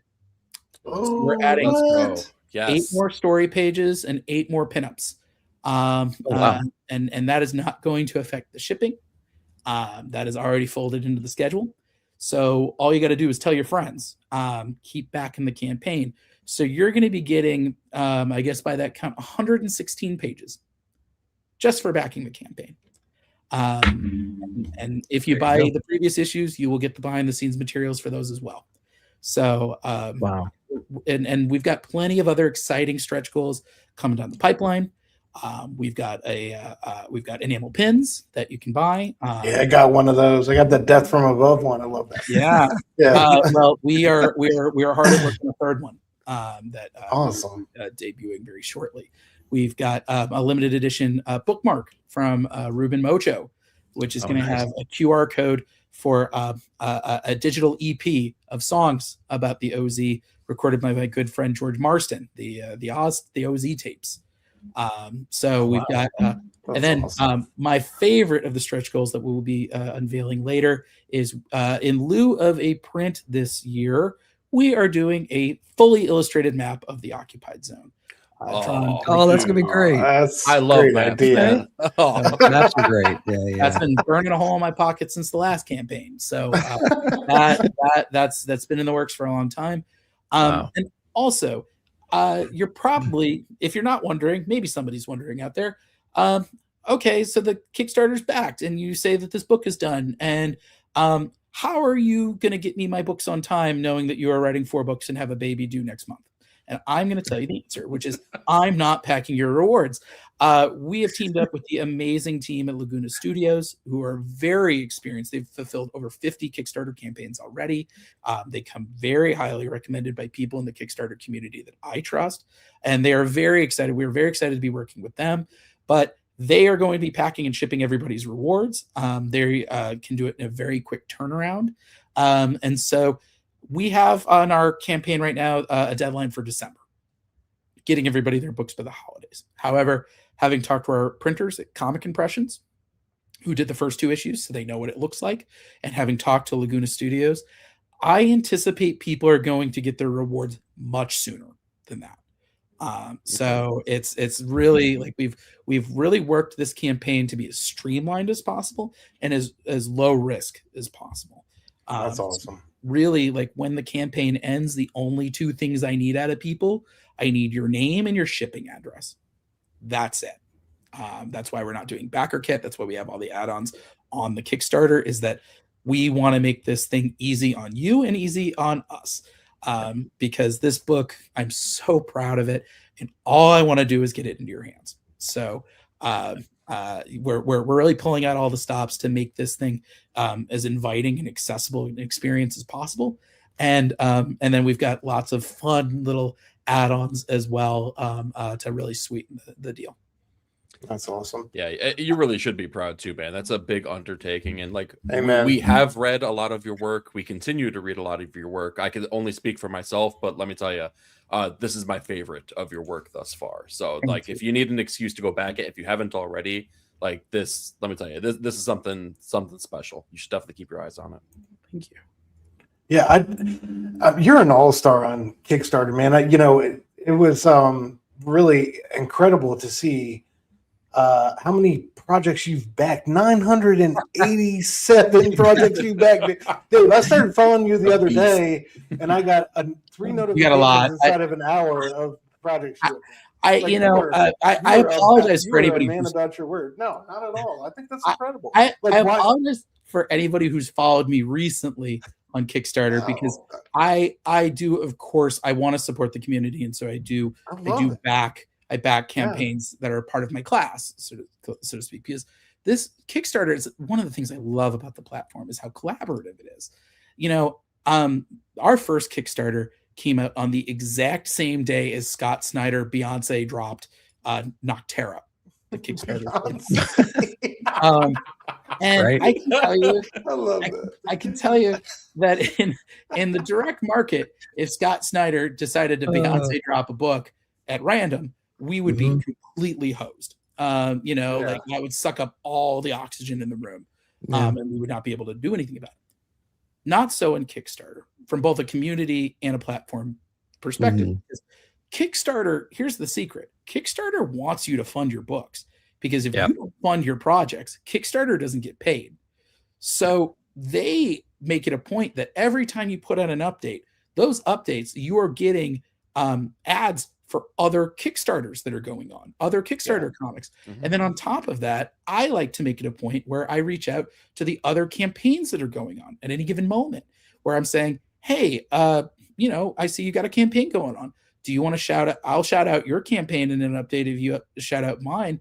And all it does is it sort of gets more eyes on everybody's different projects. But at the same time, Kickstarter's a community. And so for as long as I have thought about maybe doing Kickstarter, it's been, I thought about it for years before I actually did it. I always saw it as sort of a small, low impact way for me to kind of pay it forward to the comics community. I want to be a good citizen in this business. And so that, you know, I sometimes, you know, sometimes my accountant wants to kill me because I'm like, well, I bought this Kickstarter and I chipped in on that GoFundMe, and, you know, like, but I think that's part of being a good citizen in this community. And so, you know, the thing is, like, look, I'm no hero. Like I am often buying like the digital tier because I have a baby coming in a month. I only have so much that I only have so much room in my apartment. But it reminds me of like when I lived in New York and I did the improv scene. You know, like I felt like we were all sharing the same $5 bill, you know, across all our boxes. And sometimes it feels a little like that, but I think you need to put your money where your mouth is. Like, I never want to be seen as a tourist on Kickstarter. And also I never want to be seen as somebody who, I probably haven't discussed this yet, but like, it'd be very easy to build a narrative where, oh, Pepose got tapped at Marvel, and so he forgot about the OZ. Whereas, no, it's not the case. I wrote it before I even started at Marvel. Yeah. And I was checking in with Ruben Rojas every other week as we were just sort of getting status updates, and he was sort of Shawshanking his way through all these pages. You know, and it's just one of those things that, you know, like a wise man once said, great power comes great responsibility. And I feel like I have been really fortunate in the trajectory my career has taken, both in the big swings and the unexpected places that it's gone.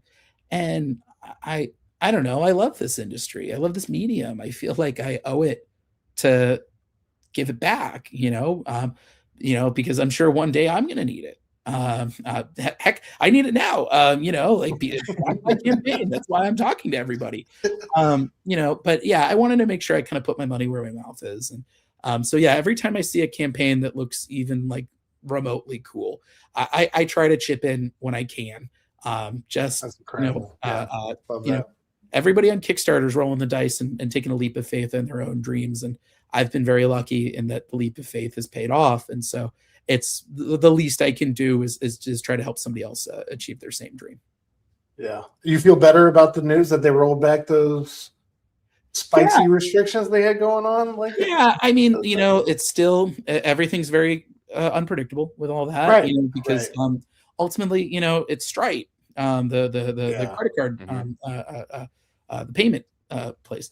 And, you know, so really they're sort of kind of the thing that's very dicey. And I've had friends who have sort of, you know, been affected by Stripe's rules. And I know Kickstarter's a little bit in a rock and a hard place with all that. And I know they're they're trying the best they can, sort of being kind of stuck in the middle of it.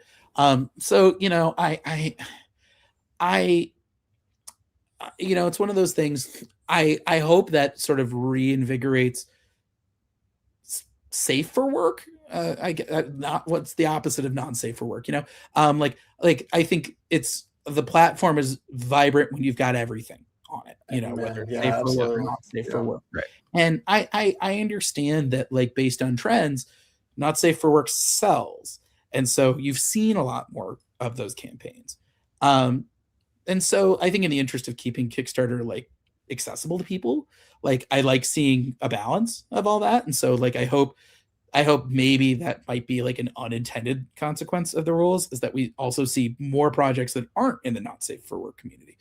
But I think the thing about Kickstarter is, like I said, it's a platform that's meant for books and creators who aren't necessarily part of the traditional publishing structure, and on top of being additive to those who are. And so I would hate for Kickstarter as a platform to lose that kind of not safe for work, or even that kind of outsider part. So yeah, I only know about as much as you guys do. I don't have any sort of insight on any of that. But I have friends, like I'm good friends with Pat Shand of Cheeky Comics. I know that's something that they've had to navigate. Dave Schrader and Clay Adams from Bloodline Comics, I know are I believe are dealing with that presently. And so yeah, it's one of those things that I hope that they are able to sort of get through everything without being too affected, because their work is really, really good. So yeah, I want to make sure, I would love for Kickstarter to be a platform that still caters to every type of creator of every stripe. Heard that. All right, real quick, do you want to talk about a Space Ghost and Speed Racer? Sure. We're kind of tight on time, but talk to us. Both of these are dropping today. Talk to us about it. Well, Space Ghost 12 just came out today, and this issue has been long in the works. I'm so proud of it. It's sort of our big extra-sized endpoint of the Tempest the Time Master 3-part. And I do want to preface one thing, and that the solicits mark this as the end of our run, and that is not the case. It was the case when they wrote those solicits, but they write the solicits way in advance. And so things have changed a little bit since then, because around when those solicits were coming out, this was thought it was going to be the last issue. And as I was about to start writing it, Dynamite and I started talking about ways we could continue the book. And so we've got a cool Space Coast event kicking off in September that I'll mention briefly in a little bit. But also, as I was about to start writing this, my editor, Joe Rybant, said, listen, volume 1 was 13 issues. Volume 2, which we've extended like 5 times over the course of the second year, it went from 5 to 8 to 10 to 12. I was about to start writing 12. And congratulations. Joe, thank you. Joe goes, we need this to be 13. Like, the first one was 13. So, I'll admit, I like screamed into a pillow and pulled my hair for a little while, because I was like, this is supposed to be an ending. And then I realized, no, Joe did me a huge favor, because I was able to, instead of sort of speed running through the emotional fallout of this issue, we can now sort of devote a whole annual to it coming out next month. But yeah, this issue, I'm really thrilled about it. It sort of speaks to something that I've been long thinking about for Space Ghost, which is there's been so many incarnations of Space Ghost, and how does ours kind of stand apart, from everything that's come before, from a character that has been known to reinvent himself generationally, from the 60s run to the 80s revival, to Coast, to the Joe Kelly miniseries in 2006, to Future Quest in 2017, to the Brave and the Bold episode that they cameoed in, to us. And so the idea of having the Space Force of the multiverse representing all these little fun Easter eggs from Space Ghost mythology, and then Tempest the Time Master himself having a surprising tie to Space Ghost adventures from before. That was so cool. Yeah, So didn't see that coming. It was so good. Yeah. I don't know how much should I spoil you guys? Should I be spoiling anything on the podcast? I think probably keep it light since it's release day. Yeah, it's release day. We'll be somewhat vague, I suppose. Yeah. But what I will say is that this storyline came from, in a lot of ways, being compared to Space Ghosts that have come before, and both in terms of, being compared to the original, being compared to Coast, being compared to Joe Kelly's miniseries. I can't tell you how many people have been like, oh yeah, Space Ghost comic, that one with the Alex Ross covers. And I don't get me wrong, I read that book. I get it. I love those covers too. But I'm sort of sitting there gritting my teeth, being like, we've written 4 times as much as that. You're right. So this was sort of something that I'd been thinking about doing all the way back at the end of last year, the end of the first volume. So this is kind of the big capstone of this story we've been telling. It was originally going to be the end of the run. So it was fun kind of throwing in all these returning characters. We have Eclipse Woman coming back, Space Spectre getting a big moment in all of huge. this. Yeah. Love that character. Yeah. That was such a great. Thank you. Yeah, especially the first time we saw him in the previous volumes. That's exactly what I was about to say. Was it the annual? Was the previous annual? Issue 10. When you found out who he was, and oh god, what an issue! Issue 10 of the first volume was actually when we started talking about doing a second volume. And so at the 11th hour, and I mean 11th hour, I mean the lettering pass. That's when we included the first reference at Tempest. Gotcha. Was in that issue. It was originally Barbos who sent him back. But I was like, if we get another shot at this, it's Tempest. I remember doing that lettering pass at my in-laws condo over the holidays. And I was like, should I? Yeah, I'm going to do it. And lo and behold, Space Ghost season 2 was born. So yeah, this story is really fun, but it kind of leads us into this really kind of uncharted territory emotionally for Space Ghost, which we're going to be exploring at length in our Space Ghost annual that's coming out next month in July. Nice. And that's really the bow on top of season 2. Without spoiling too much, season 2 started with a conversation. It was Jan and Jace meeting their grandfather, Dr. Henry Contra, for the first time, and really having this conversation of why does the universe need a Space Ghost? And more importantly, why is the man behind the mask so important to them? All while maintaining their own secret identity. And meanwhile, we were cutting back and forth between this adventure that Space Ghost is having fighting Toymaker, Tempest's first lieutenant. And the annual is kind of our response to that conversation, in that Space Ghost is going to have his long, dark night of the soul. And he's going to be sort of asking himself, does the universe still need a Space Ghost? And can I continue on this course? He's been sort of doing the balancing act between being a cosmic vigilante and being this surrogate father figure. And without spoiling anything, issue 12 that came out today is going to throw all of that into question. And so while Space Ghost is having a conversation with a very unexpected source, we're going to cut back and forth with an adventure with some of my favorite Space Ghost villains. They're very obscure. Magnus and the Alien. Magnus is kind of like the Dr. Octopus, or maybe the Stilt Man of the Space Ghost universe. He's got a suit of armor with telescoping arms and legs, and there's bits of weaponry attached to it. And then his partner, who's this mysterious reality warping being known as the Alien, speaks its own language. You can't even understand it. Although I did write dialogue for him that then Taylor Esposito made completely illegible as I asked him to. And so wait, what stretch goal do we need to do to get those unredacted? To get translation. I will reveal what those are after the issue comes out. That sounds like fun. That sounds like good back matter. Yeah. Okay. But they're a pair of thieves who've been stealing from Salvage Worlds in the wake of Tempest's rampage, and they have stolen a piece of technology, an energy core that is particularly volatile. And if they don't contain that thing fast, it could blow up half the city. It's very unstable. And so as Space Ghost and the twins are sort of playing this game of hot potato with them, there's more to this heist than meets the eye. Magnus and the Alien have a secret. And once Space Ghost figures out what that is, this sort of brewing crisis of faith is going to boil to a head. And that is going to sort of land him into this long, dark night of the soul that we find himself in. And so, we're going to answer a lot of questions. We're going to get a little bit more into Space Ghost's head than we're used to, of how he views himself. And also we're going to see how do the twins feel about all this. But most importantly, this annual is also going to kick off our big fall event. And I can spoil it. They've spoiled it in the solicits, and we'll be talking about this a little bit more later this month. But we are bringing in Alex Toth's other team of sci-fi adventurers, the Herculoids, into the Space Ghost universe in our series. We're kicking off a big 5-part fall event, Space Ghost and the Herculoids, starting in September.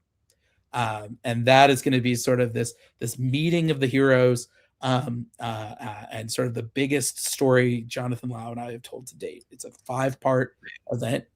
We've mostly done in 1s and done in 2s in this series.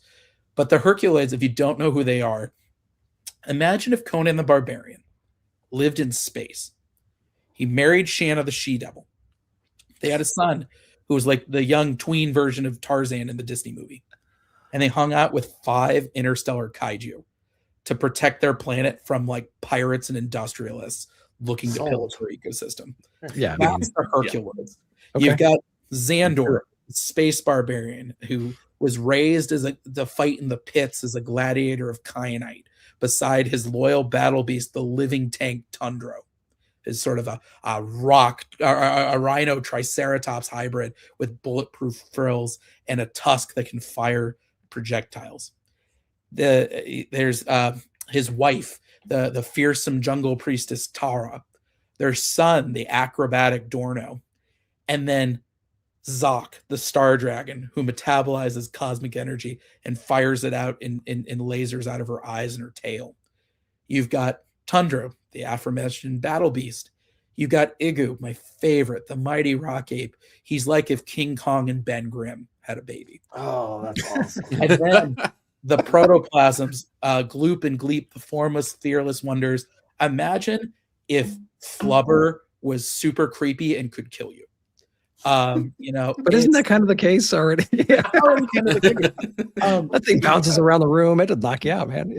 They're such fun characters to write. I mean, Space Ghost is I love injecting different types of genres into that series, and I love playing also the classic superhero tropes. And so the superhero team up and the superhero misunderstanding is something I have long wanted to write. And Space Ghost and the Herculoids have historically teamed up in the Space Stars revival in the 80s.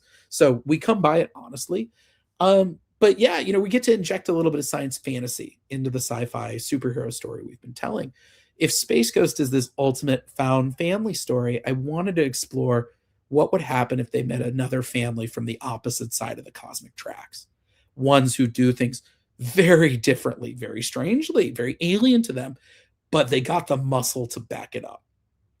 And so like Space Ghost and Speed Racer before it, I watched every episode of Herculoids, both the original and the 80s revival, to kind of build up our own mythology on this kind of scaffold on top of the 10-issue run that Tom Snignowski did last year. And so we've really built the Herculoids homeworld of Amzot. The axis on which it spins is an element called quasarite. They were the energy rocks from the original cartoon that they would fire in their slingshots, these explosive rocks. We've extrapolated that as it's a conduit of raw cosmic energy that has powered sort of the hyper mutated flora and fauna that has made Amzot a world that is as alien and beautiful as it is dangerous and deadly. Exposure to quasarite can enhance speed and strength and agility. And because of Xandor and Tara and Dorno's unique physiology, as well as the Herculoids, they've spent their lives metabolizing quasarite out of the ecosystem. It can also power spaceships. It can power cities. It can power weapons. It can power bombs. And so as a result, Amzot's not going to stay hidden for long. Somebody's going to want a piece of that quasarite. And when somebody makes a grab at it, it's going to set off a domino effect that's going to put Xandor and his Herculoids on the warpath. And that's going to put him head to head with Space Ghost. It's fun exploring kind of the contrasts between these two characters. I mean, Space Ghost, as I see him, he's a superhero. His mission is to defend the defenseless. He does not kill. He operates outside of the law. He's a cosmic vigilante within a mask. He knows that there's corruption in the Galactic Patrol, but at the same time, he, I think, respects the spirit of the law. He defends the Galactic Federation. He is ultimately a defender of the status quo. The Herculoids, on the other hand, Amzot's all they got. They are firmly anti-establishment. What has the establishment ever done for them besides try to enslave them? And that's the core difference of the Herculoids mission, is they are looking to protect and free people from enslavement. They believe in exploitation. They believe Amzad is a free world and that everyone on it should be free. And so they're kind of like a nuclear deterrent on their world. Like if there's a neighboring kingdom that wants to invade their neighbors, they better think twice, because they might have Xandor and his Herculoids up in their business. And I also are protecting Amzat from invaders who might have heard the legends of the planet Amzat and want to try their luck. And so it's fun because, Space Ghost, having written him, and you guys have read the book, he's my grouchy little boy, he's all he takes us, think, a certain perverse sense of pride in being the toughest guy in any room. Except Xandor's not from around here. And he's not buying what this creep in a mask is selling. Sure. And so they're not gonna like each other very much when they first meet. There are gonna be some serious sparks flying and punches flying. And Jonathan Lau has done an amazing job with it. I'm midway through writing it all right now. But at their core, Space Ghost and Xandor are two fathers that love their children and will do anything to keep them safe. And that's sort of that core commonality that's going to make them overcome their differences. But there's going to be a few punches thrown before they get there first. This is sort of the biggest, most action-packed storyline that I've written for Space Ghost to date, and that's saying something. Right. And Jonathan has really made these characters his own, both the Herculoids as the kaiju, but also the human characters. I mean, when you see Xandor and his wife Tara for the first time, there's some heat coming off those inks, they're kind of like Leonidas and Gorgo from the 300 movie, and Jonathan, I didn't know he had it in him, frankly, but he really, when he drew them, I was like, oh, that is a couple that the spark has never died, because Xandor, not only does she respect Xandor for, I think, all of his growth, but Xandor sees Tara and Dorno and the Herculoids as his second chance. They freed him from the pits when he had nothing else but Tundro. And, he's spent all this time sort of finding a new sense of purpose and discovering the planet Amzad is more than just death and destruction and pain and violence. And so for him, the Herculoids and its mission, that is his long fought, hard won second chance. And he's about to backslide. So that's going to be kind of our big 5-issue event that is going to lead us to Space Ghost Volume 3. Let's go. Oh, congrats, man. That's incredible. Yeah, man. That's awesome. Jonathan coming back for that as well? So, right now, the plans for that is to kind of make that our Brave and the Bold era. Okay. So we're going to see Space Ghost universe expand in some really cool ways. You'll be seeing more of the Herculoids. You'll be seeing some other unexpected guest stars. But that's great. Jonathan and I are, right now we're committed to this for the long haul. Right now, we're still figuring out exactly what the runway is going to look like. I believe we are committed through at least 44 issues, but I am trying to see if we can get us to 50. I would really like that. I think that would be a real feather in our cap. The good news is I have already outlined the last arc of the series, so I do know how this series is going to end. So it's just a matter of how much runway are we going to have to get there. So we're sort of still kind of navigating some of those moving parts. But lots of fun stuff coming. Some big storylines, some really cool new villains from both sides of the street. In Space Ghost and Herculoids, we have the Evil Collector from Space Ghost. He's the brainiac of Space Ghost mythology. We've recast him as the Chief Warden of the Galactic Federation. He's tasked with sort of keeping the worst of the worst under wraps. So he wears that name, the Evil Collector, as a badge of honor. But of course, his name is the Evil Collector, so he does have some ulterior motives that we are going to be exploring. And then meanwhile, from the Herculoid side of the street, we have Meccano, the Machine Man, who is sort of, he's the Evil Collector's kind of enslaved android lieutenant. And he is dangerous. I sort of thought of him as like a creepier version of Robot from Invincible. He's a real fun character. He's got a really fun arc to him, but sort of he kind of radiates. He's very compliant, but it's one of those things that, like, if the evil collector says kill, that thing is going to be the last thing you see before you die. So that's really kind of neat. And so we're going to be really kind of exploring, we're going to be seeing the Herculoids traversing urban environments, which is really cool. We got a very fun issue-long sequence involving all of that. 2 issues, or issue and a half, I should say. We've got, we get to see Space Ghost and Company dealing with the dangers in the jungles of Amzot. So we really are playing with all the different genres. I wanted to make like a fun team up that really kind of spoke to those Space Stars team ups that I watched preparing for the original series. So that's really fun. And then that's an exciting thing coming out, on top of what we've got coming in Speed Racer. Yeah, it's incredible. I think Jonathan's just been like his work, especially in this issue, just felt super inspired. Like some of the best stuff he's done all series long. I agree. And Andrew Dalhouse as well. Like, I will say my editor, Joe Ryban, is a man of few words. He's very good with the flow. The pages come in, they go through, we pass them back to me. This was one of the first times when we turned it in, Joe was like, "You really stuck the landing on this." And I was like, "Oh wow!" Whoa. Like I was kind of like, "Oh man, I'm not used to hearing that." And there are many editors I've worked with who are like that, so I never take that personally. But I was like, "Oh, if Joe Ryban really likes this, then like I guess we're doing something right." That's awesome. Heck yeah. Congratulations, man, on all your success. So well deserved. Let's talk real quick about Speed Racer before we get out of here, man. Issue number 8 dropping today. Number 9. I'm sorry. 9 also came out. This is a busy week for me. Between just a little. It's been crazy promoting everything. But yeah, today we kicked off our 2-part Demon on Wheels storyline, which is a really fun kind of subversion of what we've been doing already. We've seen Speed face all these different rivals and threats over the course of our run. And I remember, watching every episode of Speed Racer to kind of prep for all this. And my favorite episodes was the Fastest Car on Earth is a 2-parter.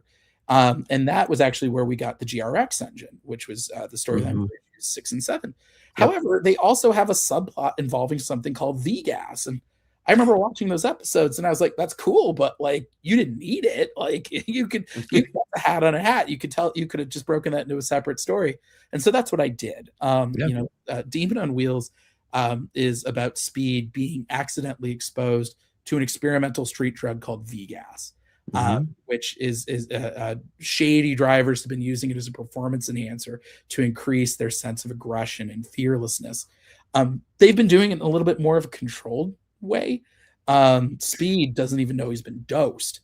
And so suddenly his family is like horrified when you see Speed just unleashed upon the track with no sense of his typical moral compass. And so it's been kind of, this issue and the next are pretty fun in that we get to see Speed with the gloves off, that he's really at the mercy of sort of his worst and darkest impulses.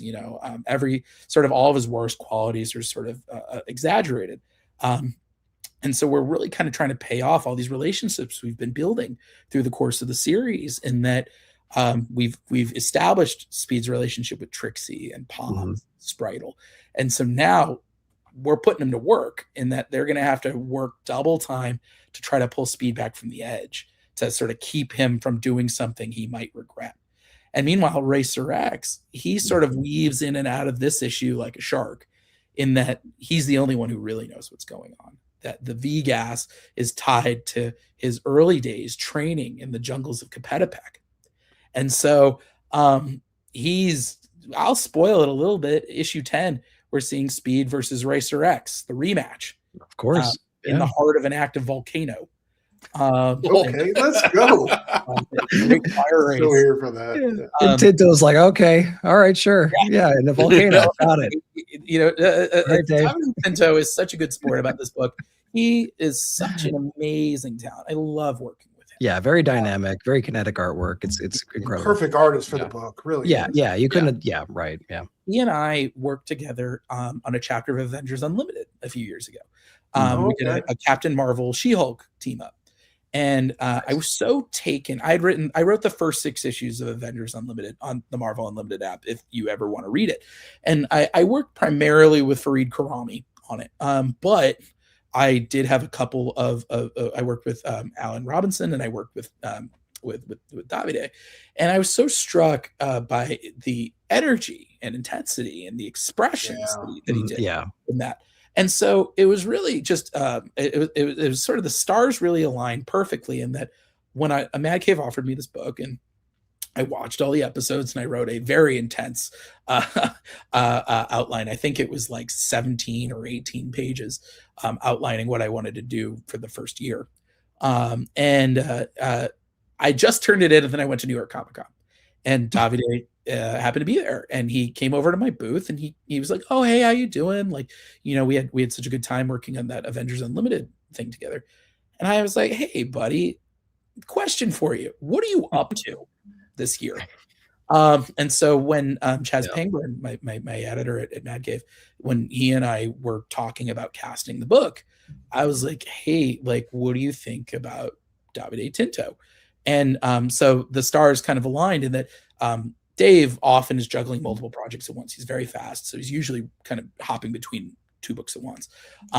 He was able to fit us in, and so he's been doing sensational work, because this is the kind of book that if you can't draw a moving car, you're sunk. And he really nailed it every step of the way. I consider Davide Tinto on the Mount Rushmore of artists that can do racing. He's right up there with Trad Moore and Sean Murphy and David Aja for his issue on Hawkeye. Davide Tinto is right on that Mount Rushmore. He is I think the leading car chase laureate of comics. Because I love that. That's a great title. He we do this every issue. It's like I was not going to do an issue where there wasn't some form of driving to it. There wasn't some sort of racing scene going on to it, and then that's what makes Speed Racer one of the more technically challenging projects I work on. Sure. But I will say, because I don't know when the Mad Cave solicits are out, or if they're already out, but I want everybody to know not to be worried if you don't see us in the next month's solicits. Mad Cave often takes breaks in between the arcs. They did it for our first arc as well. So we are having a third arc. I promise. I'm contracted through issue 15. Yes. I'm writing issue 12 right now as we speak. I don't, there might be a month or 2, I believe, gap, maybe 3. I'm not sure. But they usually do that to sort of give the trade some room to breathe on its own. But also that's good for me and Dave, that keeps us sort of, that keeps the team together, so we're able to sort of maintain that level of continuity. We've got a really fun 2-parter coming up for arc 3, featuring the Melange, which is an iconic Speed Racer villain. We've sort of framed the Melange as the evil version of Racer X, who's been picking off corrupt Formula X officials. And we see very early on in the storyline that Racer X tried to stop them and got his ass handed to him for his troubles. And now the police all think he did it. And so this is going to put Speed in an interesting, different kind of genre that he's used to being in that it's a little bit of a detective story for him. For somebody who is as headstrong and reckless as Speed, that's a tall order. But he's out there sort of without his number one wingman, and he's got to figure out like who is the Melange and how can you clear Racer X's name. And I can tell you the Melange is such a cool character. I'm really happy with everything we've been doing so far with him. If you like what I did in Space Spectre, I'm kind of like that was the same feeling I was having. I was like, every time I wrote something with the Melange, I was like, this is the coolest thing I've ever written. Like, is a fun character, and that'll lead us to our 3-part kind of capstone for sort of my preliminary plans with the book, where we're gonna have the Formula X championships, and so it's nice. Speed kind of racing for Pops' life. He needs to pay for that heart transplant. except Dante Furno, the head of the car acrobatic team, who we haven't seen since issue 5. He's tired of Speed winning. And he used to have a life of his own as a racer before he went corporate. And so Dante's going to suit up one more time as the ruthless Captain Terror. And Dave did a redesign of Captain Terror like around when we started the first issue of the run. It's so good. It's so cool. It's like an evil Batman by way of like the Red Comet from Gundam. You know, like it's neat. It's super cool. Suffice to say, Speed's gonna go through it. He's gonna get beat pretty bad before he kind of rises to the occasion. But it's a fun sort of, you know, sort of big crescendo to all the stories we've been telling for Speed and company. So what's going through it right now with that V-gas, man? He's tripping. He is tripping. I got to tell you, I you know, like I said, Dave's such a good sport. You know, there's a bit in this issue where the direction was the Mach 5 uppercuts a car. Yeah, it does. Yeah. It does. And I will say, now that the issue's out, I can talk a little bit about it. You know, Mark Megalaton is the villain of this issue. He is one of the weirder Speed Racer villains. He is. Yeah. Cartoon. He's from the episode The Man in the Mask.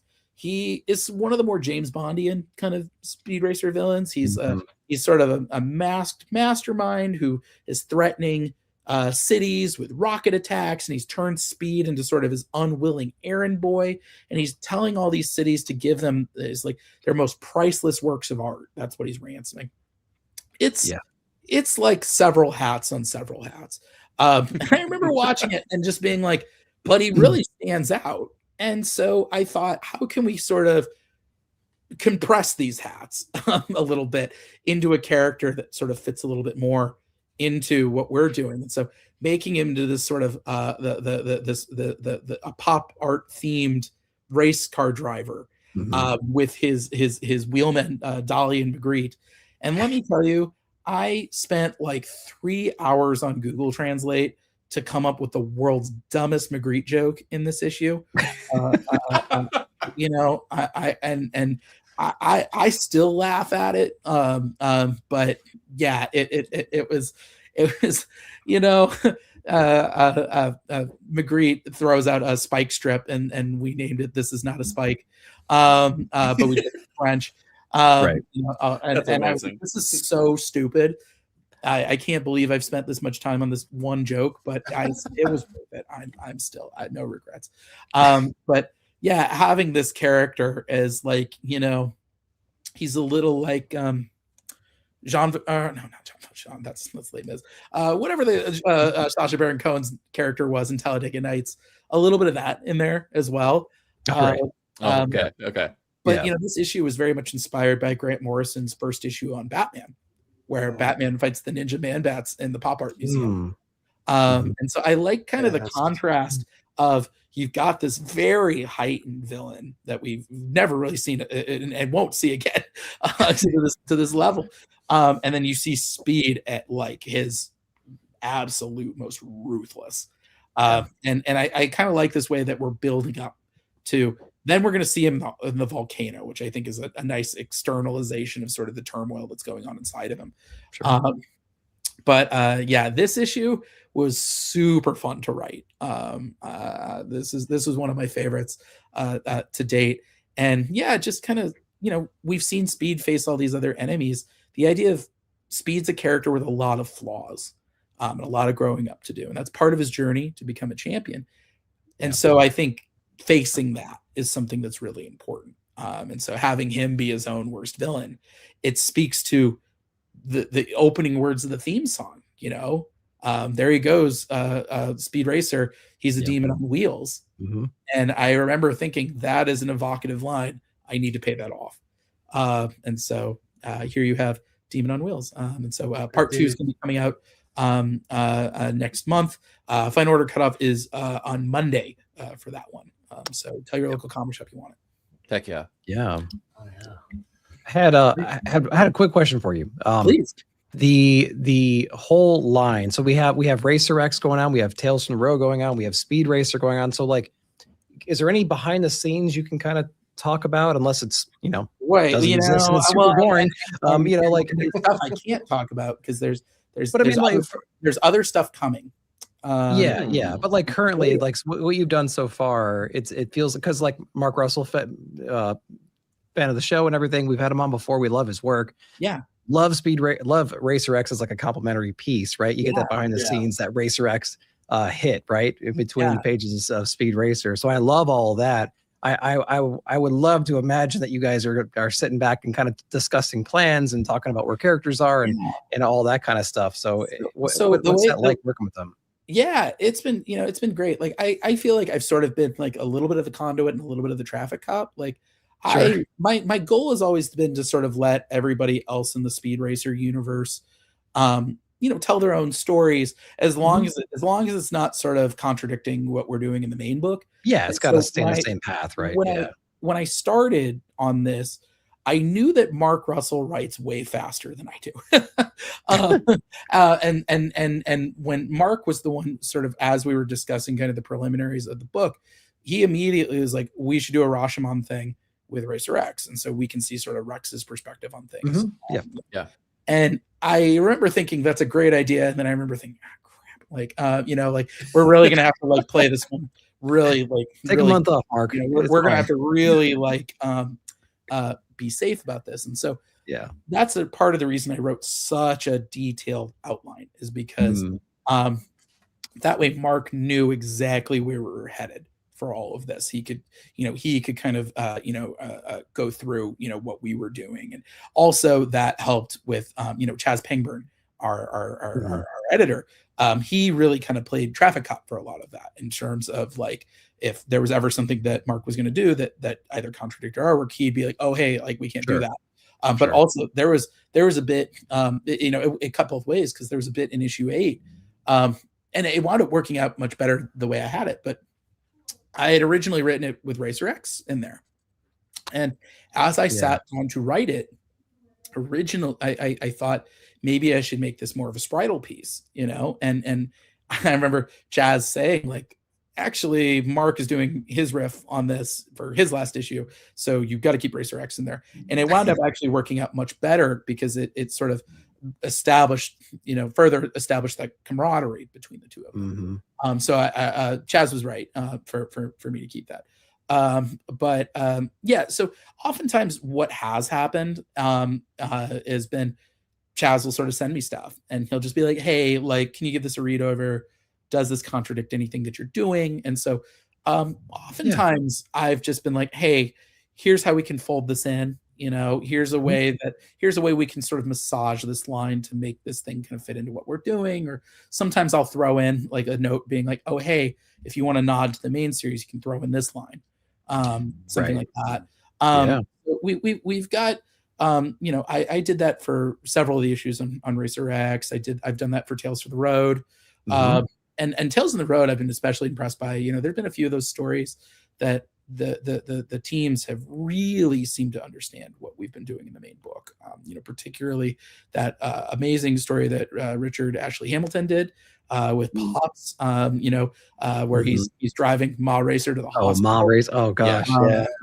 That's one of my favorites. Love that scene, I reached out to him when I read it, and I was like, that was so well done. It's on brand. It's perfect. Yeah. Characterization's good. Storyline I was deeply impressed by. I was like, what a meal that team made out of a character that only shows up in 2 pages in my run. So some of these teams have really surprised me in the best possible way. And then there's been other stuff that hasn't even come out yet that I've read over with some really fun creators who I'm friendly with. And so that's something that I think I want to say is in 27. I can tell you that when that team is announced, it's a really cool team working on a corner of the Speed Racer universe that hasn't been explored that much yet. Oh, sweet. So, it's been fun kind of being a part of sort of being the tip of the spear of this universe. But it really sort of my thinking and Chaz's thinking, and now Sarah Brunstad, who's taken over the book, taken over the line, I should say. It's just been like, how do we let the creators cook? Like, if we're bringing in all these different people, we want to make sure that they can sort of use their voice and sort of play around in this fun sort of car-driven continuity. This world of Palm City and its surrounding environs where cars that's the culture. In the same way I grew up in St. Louis, so like I lived in Cardinals town, and I can tell you when Mark McGwire was going for, his 70 home runs, St. Louis was a Cardinals town. And when Kurt Warner was leading the Rams to the Super Bowl, we were a Rams town. Yeah. And I can tell you, even, speaking about my time as a reporter, like I mentioned before, the idea of a town's identity really resonated with me. When I was in Berkshire County, it was a city that was struggling with its identity, or a county, I should say. They used to be a GE county. General Electric had their headquarters there, and they moved out in the 90s. And even in the 2000s, when I was there, they were still kind of trying to figure out what was their identity. Were they a tourist community, or was industry going to come back? And so the idea of towns having an identity based on that thing that makes them who they are, that's really compelling to me. It gives, a sense of texture. And that wound up becoming kind of the basis of our Free Comic Book Day issue, which is collected in the first trade, which you can get in the OZ's Kickstarter. But Welcome to Palm City, all about what's it like living in the ultimate racing town. And so there's a lot of stories that can be told through that lens. And I've been very impressed seeing all the cool stuff of all the teams that have been exploring that. Yeah, it's cool that the world has built out a little bit. So yeah, that's awesome. Congratulations on that. Thank you. Yeah. So David, between writing and plotting and planning for Speed Racer and Space Ghost and preparing for Oz and being everywhere on comic book YouTube recently, like you can't find a channel that hasn't had you yet. I know we're your like 35th interview in the past 2 days, so we appreciate you making this. How much caffeine have you consumed, and are you doing? Man, okay? I'm running on adrenaline. It's sort of on top of all this. My amazing champion of a wife. She is 8 months pregnant. Congratulations, by the way. That's awesome. incredible. We're all so thrilled for you. Yeah, that's amazing, guys. The Thursday before the Kickstarter, her doctor said that they are bumping up the delivery date by 2 weeks. So my daughter will be born probably like, if we're lucky, like 48 hours after the Kickstarter wraps.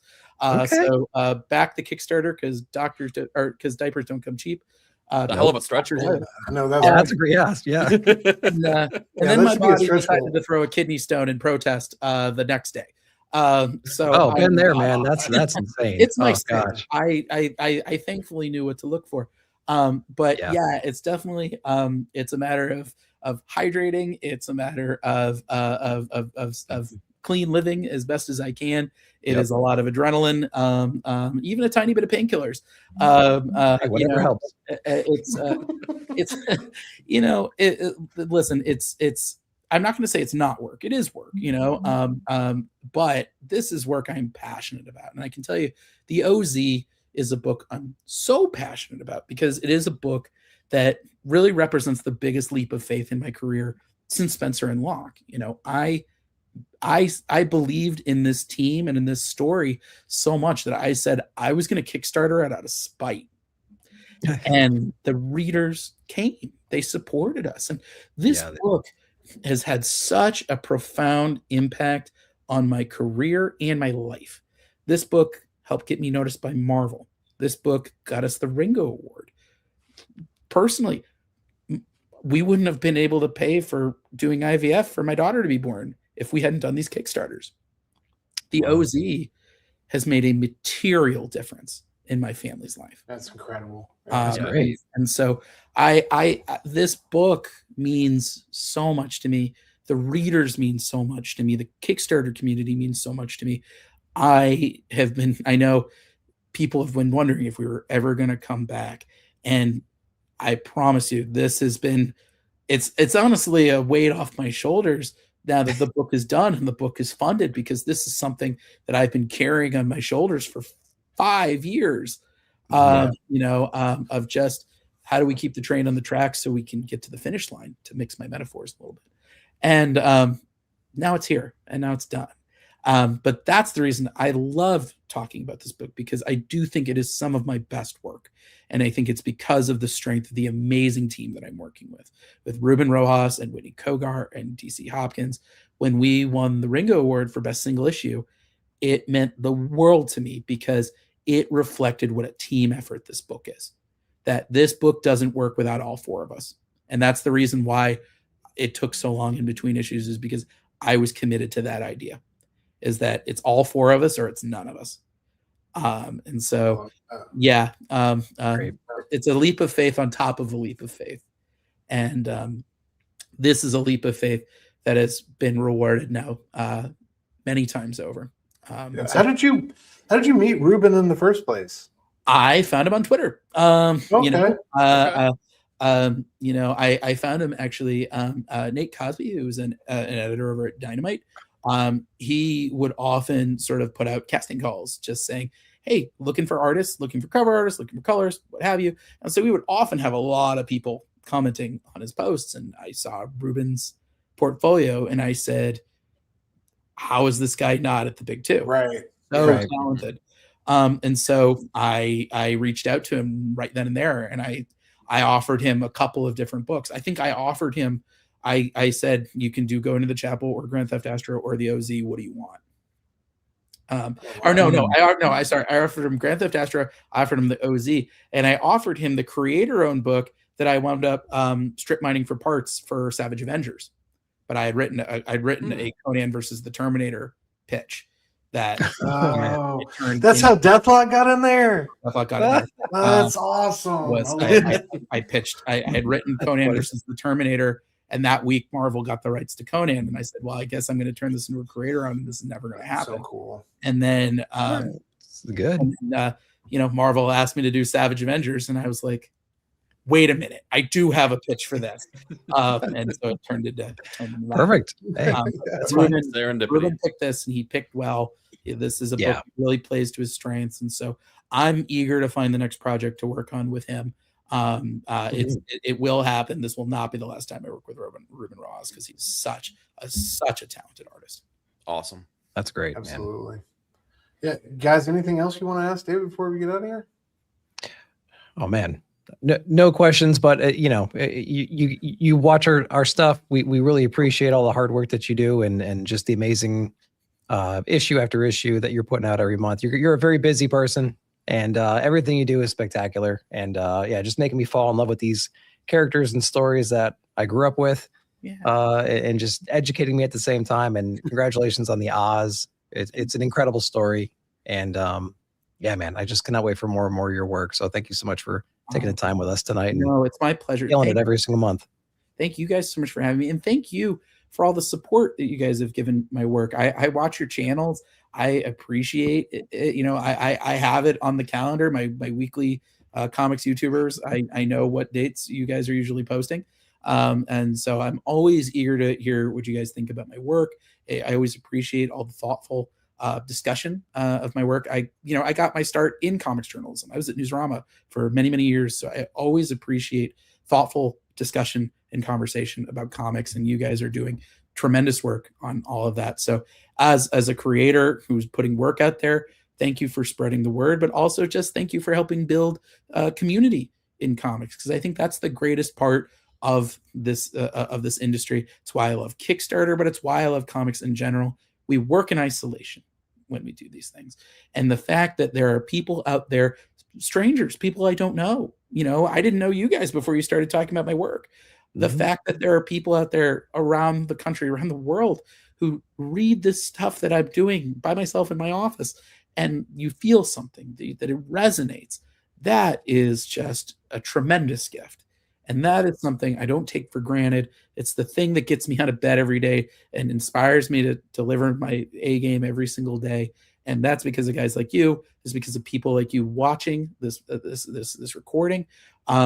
It means the world to me. I wouldn't be able to live this life that I'm living without the just legion of readers and retailers and fans and press and collaborators and creators and editors championing me every step of the way. I truly, truly appreciate it. And I'm working every day to try not to let you down. Oh, yeah. Well, thank you so much for your time, man. I think, you know, you are one of the industry's best writers, but you are also one of the industry's best people. I think that's proof positive and, you know, who you are and how you carry yourself. So we appreciate you making the time for us and wish you nothing but more continued success in the future, man. For those of you who are watching this on the rewind, the OZ Kickstarter link is in our description. For those of you watching this live, it is pinned in the chat. So make sure you click on that link and back one of the best creators doing it today. Dave, thanks so much for your time. To all you out there in TV land, we will see you next week. But station, y'all. All right. See y'all.